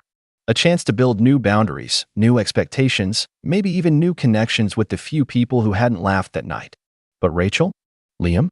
They still hadn't reached the point where they could say the words I needed to hear. And until they did, I wasn't coming back. Not as a wallet. Not as background noise. Not at all. That was the point I knew they'd try something to get me back in line. And I was right. Because the very next morning, I got a letter.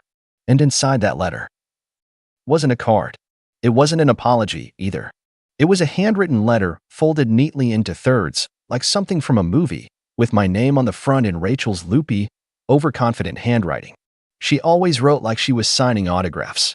Inside, the first line made my stomach clench, not with regret, but with that familiar pang of disbelief. "I think we both overreacted." Overreacted. She'd called my complete withdrawal of money, support, presence, and overreaction. As if I'd stormed out over a mild inconvenience. As if her son hadn't told me I wouldn't be missed. As if she hadn't laughed along with him. The letter went on. "Look, things were said, but that doesn't mean we stop being family. Liam is just a kid. He doesn't know how his words come off. And I was just trying to keep the mood light. You have to understand that a lot of people rely on you, Adam. When you left, you created a huge mess. We're still trying to sort through everything you canceled. Some of us are still locked out of our accounts. This isn't fair, not to us, and not to yourself." I paused there, eyebrows raised. Not to me? That line, "a lot of people rely on you," was telling. She wasn't saying it out of gratitude. She was saying it like a warning, like I'd abandoned a job I wasn't allowed to quit. There was no ownership, no remorse, no acknowledgement of how deeply her laughter cut. Just redirection, guilt, manipulation dressed as concern. The last paragraph, though, that one was the real gem. Come back. We can talk this through. I'm willing to let bygones be bygones if you are. But I need an answer soon. Liam's school is demanding payment or they'll freeze his access. I know you don't want to be responsible for that. There it was. The guilt grenade. Not, I'm sorry. Not, we were wrong. Not even, how are you? Just a veiled ultimatum, fix this, or the fallout is on you. I folded the letter and set it on the counter. Then I poured another cup of coffee. My hands weren't even shaking. That was the part that surprised me most. A few weeks ago, a letter like that would have wrecked me, sent me spiraling, desperate to make peace, to fix what wasn't mine to fix. But now, I felt insulated. Not angry. Just done. The silence in the cabin felt louder after reading it, like the walls were waiting for me to react. That night, I sat down and wrote a letter of my own. Not to Rachel, not to Liam, but to my landlord. I extended my stay by 3 months. The next day, I got another call, this time from Liam's school directly. Hi, Mr. Dorsey. We're reaching out because we've been unable to process this semester's tuition for Liam A. We understand the previous payments were handled under your name, so we wanted to confirm whether you're still the designated sponsor. Designated sponsor. Interesting title, considering I hadn't been designated anything, ever. I took a slow breath and replied, actually, I'm no longer involved in those arrangements. You'll need to contact his mother. The pause on the other end lasted a full 5 seconds. Understood, sir. Thank you for the clarification. Click. I didn't think it would be that easy. But apparently, once you stop handing people umbrellas, they notice the rain real quick. 2 days later, I got another knock on the door. This time, it wasn't Eric. It was someone I hadn't seen in years, Aunt Denise. She was one of the quieter ones at family gatherings. Never laughed too loud, never gossiped too much. She just existed on the edges, like me. But unlike me, she always had this calculating way about her. Like she was listening even when you thought she wasn't. I opened the door cautiously. She held a paper bag and offered it like a peace offering. Just food, she said. Thought you might not be cooking much out here. I let her in. Not because I trusted her, but because I was curious. She didn't waste time. Sat down, looked me straight in the eye. They're spinning this hard, she said. Rachel's telling everyone you had some kind of breakdown. That you were always fragile. That we should have seen the signs. I raised an eyebrow. So I'm fragile now? She's trying to frame it as a cry for help. Trying to get sympathy. I exhaled slowly, staring at the steam rising from the food she brought. And what do you think? Aunt Denise gave me a look. One I hadn't seen before. Quiet. Unsettlingly honest. I think you were invisible to them for so long, they forgot you could leave. We didn't speak much after that. She left the food, gave me a short hug, and walked back to her car. No pressure. No advice. Just that single line, and it echoed all night. By the weekend, I'd heard from 2 more relatives. One was Rachel's ex, Liam's dad, of all people. He'd seen the chaos on Facebook and messaged me, now you know why I left. That one made me laugh. But the moment that truly broke the dam came late one night, a message request from Liam. I stared at the screen for a long time before opening it. His message was short. I'm sorry. I didn't mean it like that. I thought it was just a joke. Everyone laughed, so I laughed too. I didn't know you'd actually leave. For a second, I felt something crack. Not enough to spill, not enough to cave, but enough to feel it. That was when I knew the power was shifting. They weren't mad I left. They were scared I wouldn't come back. And they were right to be scared. Because what they didn't know was that the box I'd left behind wasn't finished unraveling yet. There was one more envelope inside, and it had Liam's name on it. I waited 3 full days before I answered Liam's message. Not out of spite, but because I wanted to be sure I wasn't responding out of old reflex, the kind that used to make me clean up every mess they made just to keep the peace. I stared at his words again and again. I'm sorry. I didn't mean it. Everyone laughed. That was the line that stuck. Everyone laughed. Because that had always been the real problem, hadn't it? Not the joke itself, but the room full of people who found it funny.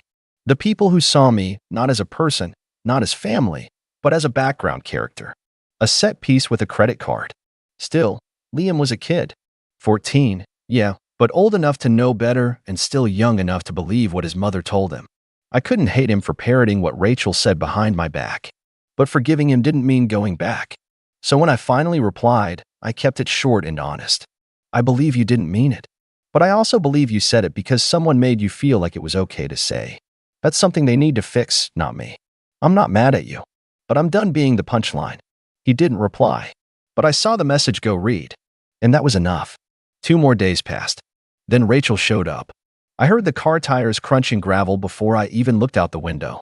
She didn't text, didn't call, just showed up like she used to do when she wanted to borrow something and act like she was checking in.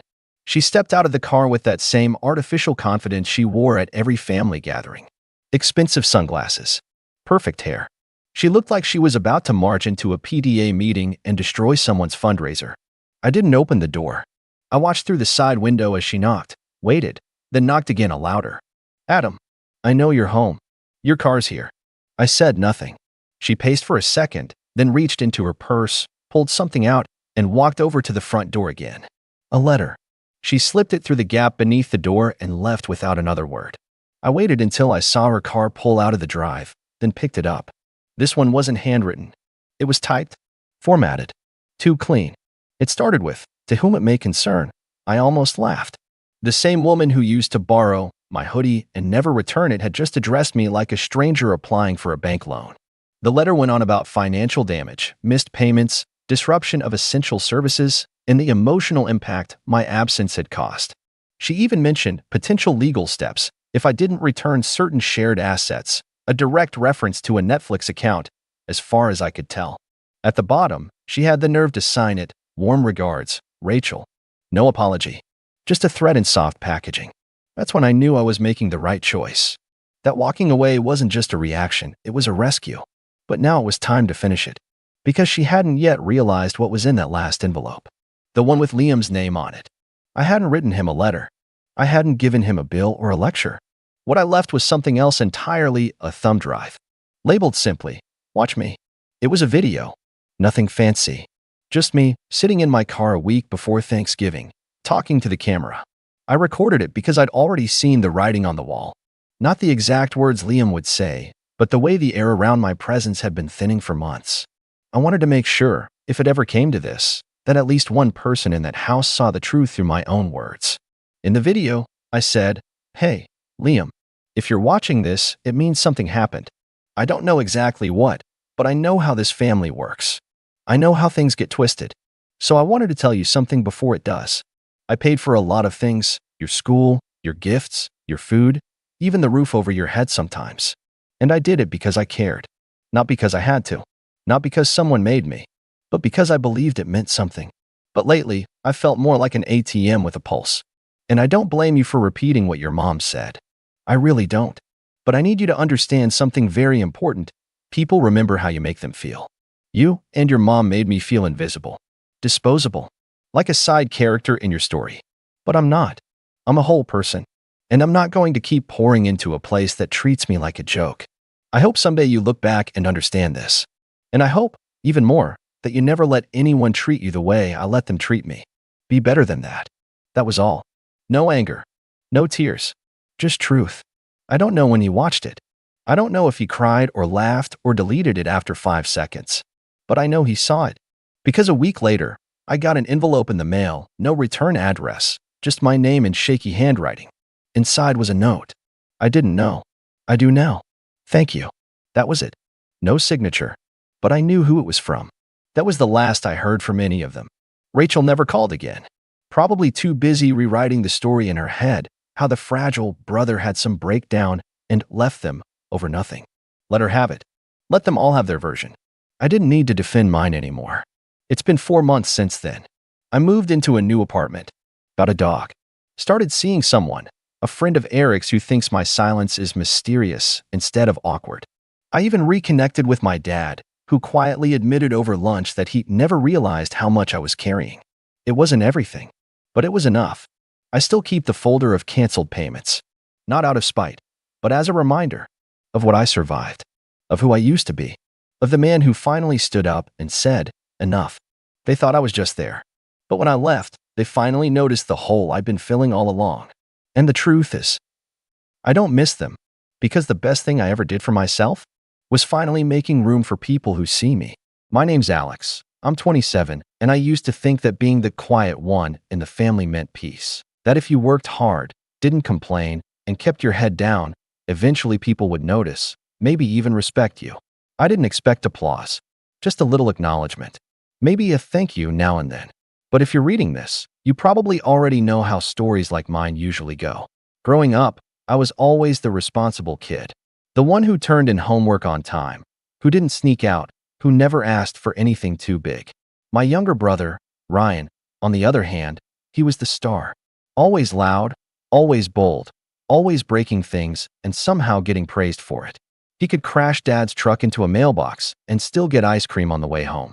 Boys will be boys, Mom would laugh. I'd bring home straight A's, and she'd barely look up from her phone. It never really bothered me when I was younger.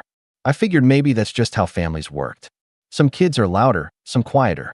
But as I got older, that silence stopped feeling neutral. It felt like something was being taken from me. Time, energy, even money, and no one ever gave anything back. When I was 21, Dad got into a rough patch with his business. Or, to put it bluntly, he got caught lying about expenses and had to pay back thousands. He didn't ask me for help, not directly. But Mom did. One phone call, right after I started my first real job out of college. Just a small loan, Alex. You're the only one we can count on. I wired over $3,500 that same day. No questions, no hesitation, and no thank you. That was the beginning. Over the next few years, the small loans piled up. There was always a new reason. Ryan's tuition, which he flunked out of, Mom's medical bills, for a checkup she never went to, a busted dishwasher, a car battery, a parking ticket. I was making decent money, sure, but I wasn't rich. I lived in a modest one-bedroom, drove the same used Honda from college, skipped vacations, packed my lunch every day. I told myself it was temporary. That one day, when things settled down, they'd realize how much I'd done. Instead, they just got used to it. The real gut punch came about 2 months before my graduation from my master's program. I'd done it part-time while working full-time. It nearly wrecked my sleep schedule and social life, but I finished. No one in my family had a graduate degree. I thought this might finally be the moment they'd be proud. I sent out invites for a small backyard party I planned myself. Nothing fancy, just food, some music, and the people who mattered. I even paid to fly Ryan in from across the country. He'd gotten a new job, marketing, I think, and I thought it would be nice to have him there. He RSVP'd, maybe, and didn't message again until the day before. Yeah, I'll come. Don't make it weird. The party started off okay. A few coworkers showed up, my best friend Josh brought a gift, and even my neighbor from upstairs stopped by with a plant I'd probably kill in 2 weeks. Then my family arrived. My mom in her church dress and heels too high for a backyard. My dad with his usual smug face like he was doing me a favor by showing up, and Ryan in sunglasses and a hoodie like he was on his way to Coachella. I didn't expect a speech or anything, but I figured maybe a small toast, "We're proud of you, Alex," kind of moment. Something. Anything. Instead, Dad raised his beer midway through the evening and tapped a spoon against it. "Let's give a round of applause," he said loudly, "to the real star of the family tonight, Ryan, for landing that awesome new job in LA." People clapped. I smiled tight-lipped. Maybe he was just joking. Honestly, Dad continued, Alex has always been the book-smart one, but Ryan's got grit. That hustle, that instinct to get out there and make it happen. My mom nodded and clinked her glass against his. "And he did it all without hiding behind textbooks," she added with a chuckle. I laughed too. The kind of laugh you make when your chest is tight and you're praying no one notices your hands shaking. Then my sister leaned in and whispered, "At least Ryan earned it. I mean, no offense, but anyone can get a degree if they hide long enough." I looked at her, and for a second, I wasn't sure I heard right. But she just sipped her drink and turned away. I didn't say anything. I didn't flip the table or shout or storm off. I just stood there, completely still, watching the people I'd spent years quietly supporting, financially, emotionally, everything, toast the person who'd never lifted a finger for them. I wasn't even angry. Not yet. It felt more like a switch flipping off. After they left, I went inside and opened my laptop. See, they never asked where the money came from. The mortgage payments I'd been helping with? Under my name. The credit card debt I'd helped pay down for Dad? My account. Even Mom's medical insurance, which she kept bragging about getting for free, after her last visit. She never noticed it was tacked onto my own employer plan. They were living on a scaffolding of my goodwill, and they didn't even realize it. That night, I started making a list. It wasn't about revenge, not yet. It was just inventory. What had I paid for? What was in my name? What could I legally walk away from? By the time the clock hit 2 a.m., I had a spreadsheet open with tabs, totals, deadlines. I wasn't tired. I wasn't sad. I was awake in a way I hadn't been for years. But the real plan didn't take shape until I found an old email chain. One I'd kept buried, never replied to. It was from someone Dad really didn't want to hear from again, and it gave me the exact leverage I needed. So I drafted one final email. Calm, professional, impossible to misread. Scheduled it for 7 a.m. the next morning. And then I sat back. Because the sun was going to rise, and with it, so was everything I'd kept quiet for too long. At exactly 6:59 a.m., I was already awake. I didn't sleep that night, not out of nerves, but because something in me had finally shifted, like standing still your whole life, then realizing your legs were working the whole time. I had made coffee, showered, and sat at my desk with the screen open. 1 minute left. I refreshed the email scheduler, watching the seconds tick down like I was waiting for a rocket launch.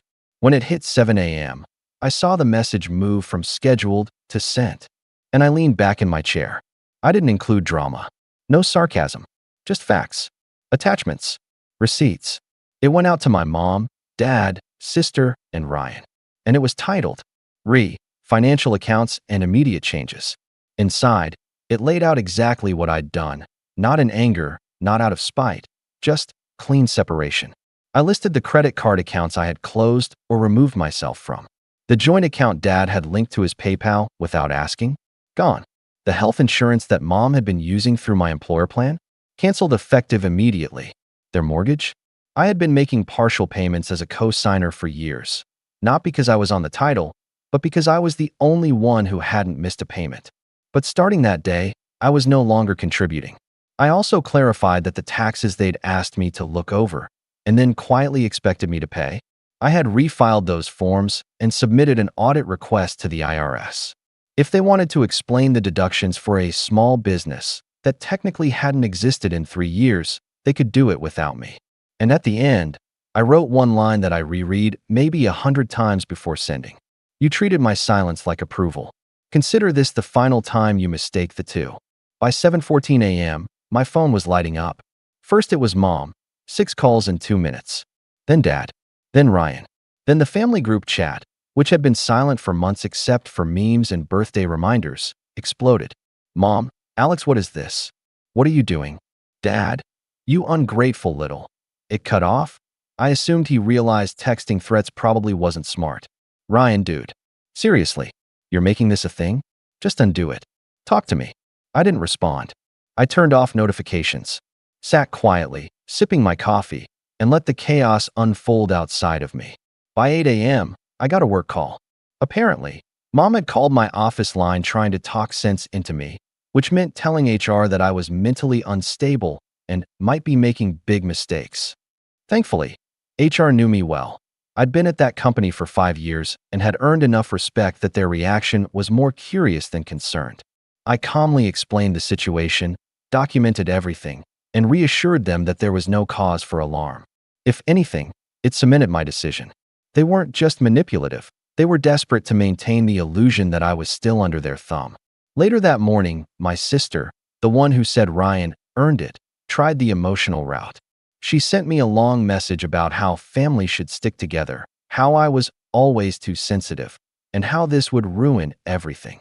But she ended with a line that sealed her fate. We all had our roles, Alex. Yours was to support.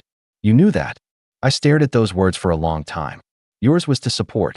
That wasn't misunderstanding. That was clarity. That was them finally saying the quiet part out loud. I spent the next few hours tying up loose ends. I canceled the auto transfers I'd set up years ago. I closed the shared emergency fund that I had funded entirely myself. I revoked access to my Netflix, Spotify, and even the family phone plan, which, surprise, had also been under my name. Each task felt like peeling off a weighted vest I didn't know I'd been wearing. But the real storm hit that evening. I came home from work and found a voicemail from my dad. His voice was flat, low, like he was trying very hard not to yell. You think you're making a statement? Fine. You made it. But actions have consequences, Alex. Don't come crawling back when you realize what you've done. I played it twice, then deleted it. By then, I had already made one last move, the one that would push them completely over the edge. Remember that email chain I mentioned? The one I'd buried for years? It was from the co-founder of Dad's failed consulting business, a man named Gerald, who had disappeared quietly after things started going south. Gerald had reached out to me years ago, hinting that he was willing to cooperate if things ever got ugly. Back then, I didn't know what that meant. But now, I was ready to find out. I scheduled a meeting for the following week. Gerald agreed immediately, because there was one more thing my family had forgotten in their rush to turn me into their personal safety net. The business license that Dad defaulted on? It had my name on it too. And if what Gerald told me during that next meeting turned out to be true, then not only had they bled me dry, they'd used my name to cover up something much worse. But that part of the story hadn't fully unfolded yet, because just as I was locking up for the night, I got a knock on my door. Slow, repetitive, and very, very familiar. I looked through the peephole, and my stomach dropped. It wasn't Mom. It wasn't Dad. It was Ryan, wearing that same smug hoodie from the party. He wasn't alone. Behind Ryan stood two people I didn't recognize at first, both in business casual clothes, arms crossed, wearing the kind of expressions that don't belong on a doorstep. One was holding a leather folio. The other had a phone out, already recording. Ryan tilted his head toward the peephole, like he somehow knew I was watching. "Come on, man," he said, voice muffled through the door. "You're not going to make this worse, are you?" I didn't open it. I didn't even move. I just stood there, my fingers resting on the lock. The guy with the phone spoke up. "Mr. Taylor, we're here on behalf of your father and Taylor Solutions, LLC. We need to have a quick conversation about a few recent account closures and discrepancies in your shared business filings. You can cooperate voluntarily, or we can come back with paperwork." Paperwork? Now they were playing official? Ryan leaned closer, pressing a palm flat to the door. "You really want this to get messy? Just talk to them. Bro, smooth this out before it becomes something it doesn't need to be." That was when it all clicked. This wasn't a conversation. It was damage control. They weren't worried about me walking away. They were scared of what else I might take with me. I stepped back from the door slowly and quietly. I didn't respond. I didn't yell. I didn't feed into it. Instead, I opened my laptop again and pulled up the files I'd saved the night before. Dozens of PDFs, bank statements, email chains, even screenshots of texts from my dad asking me to temporarily co-sign some small business expenses. He never used the word illegal, but the numbers didn't lie, especially when they were paired with Gerald's emails, which had only gotten more interesting the deeper I read. Apparently, back in 2020, my dad had used my name and SSN to apply for a small business relief loan, one of those fast-track pandemic programs meant to keep businesses afloat.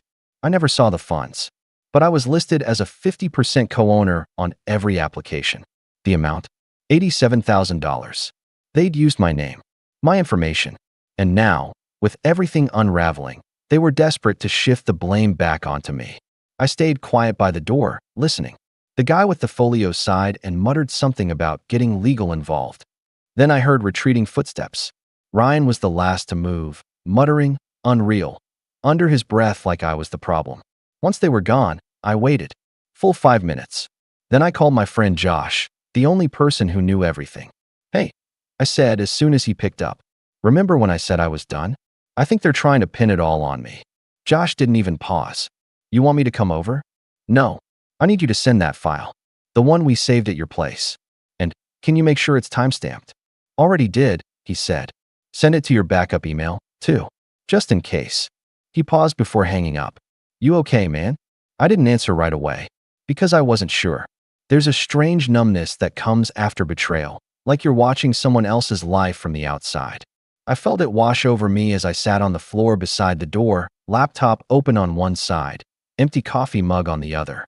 My whole family, the people I had bent over backwards for, weren't just ungrateful. They were dangerous. And now that I'd stopped being useful, they were trying to erase me from the narrative entirely, or worse, replace me with a scapegoat. But I wasn't done, because Gerald had agreed to something bigger than a meeting. He'd offered documentation, emails, transaction records, proof that the loan was misused, proof that I was never involved, and, most importantly, a name, the third person listed on a shell account I had never even heard of until that morning. I took a breath. Then I opened my calendar and rescheduled a meeting I'd been putting off for weeks, with a lawyer. Not just any lawyer, a corporate fraud specialist. One who'd already handled cases just like this, and who didn't flinch when I gave him the context. He'd said 4 words when I explained everything to him.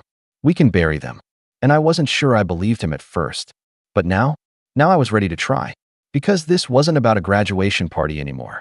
It wasn't about hurt feelings, or being overlooked, or even the years of thankless support I'd given. It was about identity theft, fraud, and the very real possibility that my parents, the people who raised me, were prepared to destroy me to protect their illusion of control. So I began compiling. I printed everything, created secure backups, logged every message, every call, every shred of pressure they applied. And then I started writing something of my own. A full report. Not for the police. Not yet. This one was personal. It was for them. And when it was finished, I was going to make sure it reached them the same way their betrayal had reached me. Without warning. Without apology. And impossible to ignore. 3 days after Ryan showed up at my door with his 2 suited messengers, I received a letter from their lawyer. It was thinly veiled, filled with phrases like misunderstanding between parties, amicable resolution, and my personal favorite. It would be unfortunate if this matter escalated. Unfortunate for who? They attached a proposed settlement agreement. Laughable, really. In it, they generously offered to remove me from all remaining accounts in exchange for my written confirmation that I had no pending claims or knowledge of misuse of funds under the Taylor Solutions LLC banner. If I signed, they'd agree to stop contacting me and forgive any financial misunderstandings between us. It was bait, a cowardly attempt to get ahead of whatever they thought I might do next. But I wasn't just angry anymore. I wasn't even bitter. I was focused, because while they were busy scrambling to cover their tracks, I was already 10 steps ahead. That same afternoon, I met Gerald in person for the first time. He looked exactly how I expected. Sharp, gray hair, expensive watch, and a tired sort of smirk that said he'd seen things go sideways too many times to be surprised anymore. We met in a quiet office in Midtown, where he slid a flash drive across the table. I kept copies, he said simply. Not for this, honestly, but because your father always had short memory. I plugged it into my laptop and opened the files. Bank transfers, fraudulent payroll statements, loan documents with my forged signature, even a recorded call between Dad and one of his old suppliers, where he said, "Just run it through Alex's side. He won't check. He owes us anyway." I didn't even flinch. Because the worst part wasn't hearing it. It was how unsurprised I felt. Like I'd been waiting for proof my whole life that they saw me as less than human. Just a resource. A buffer. A wall to hide behind. And I had one final play. On Monday morning, exactly 1 week after my graduation party, I sat across from my attorney. A woman named Marla whose face never changed no matter how insane the details got. And we went over every piece of evidence. Every dollar. Every manipulation. Every signature I never gave. She nodded, occasionally making notes. "This is airtight," she said eventually. "You're going to have options." "What kind of options?" "Well, we could sue. Multiple angles. Fraud, identity theft, financial abuse. But that's messy. Public. And if your goal is to ruin them, it'll do it, eventually. Or," she slid another paper across the desk, "you can file a federal report. Quietly. Let the government handle it. Small business loan fraud's a felony. Especially pandemic loans. If even half of what you showed me checks out, your dad is looking at prison time. And if your mom knowingly benefited, she's in this too." I looked at the paper.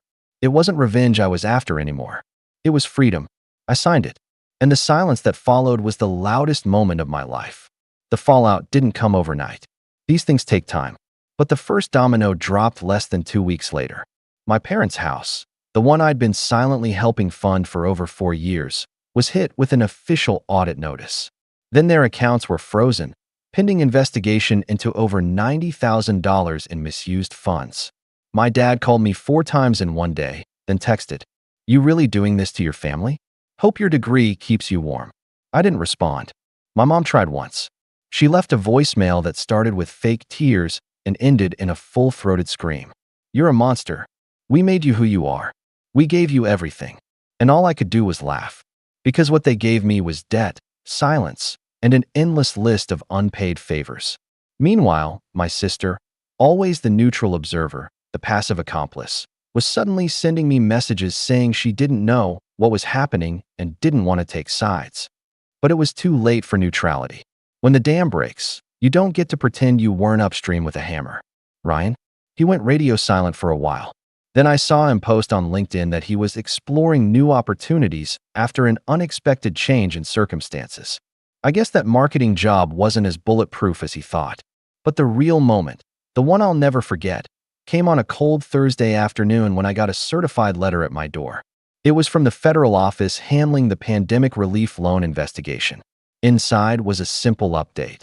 The preliminary review confirms sufficient evidence of forgery, misrepresentation of identity, and misuse of government relief funds under the name Taylor Solutions, LLC. Proceedings are now advancing to formal inquiry. You are not considered a subject of the investigation. Not a subject. Not a suspect. Just a witness. Free. I read that line 5 times.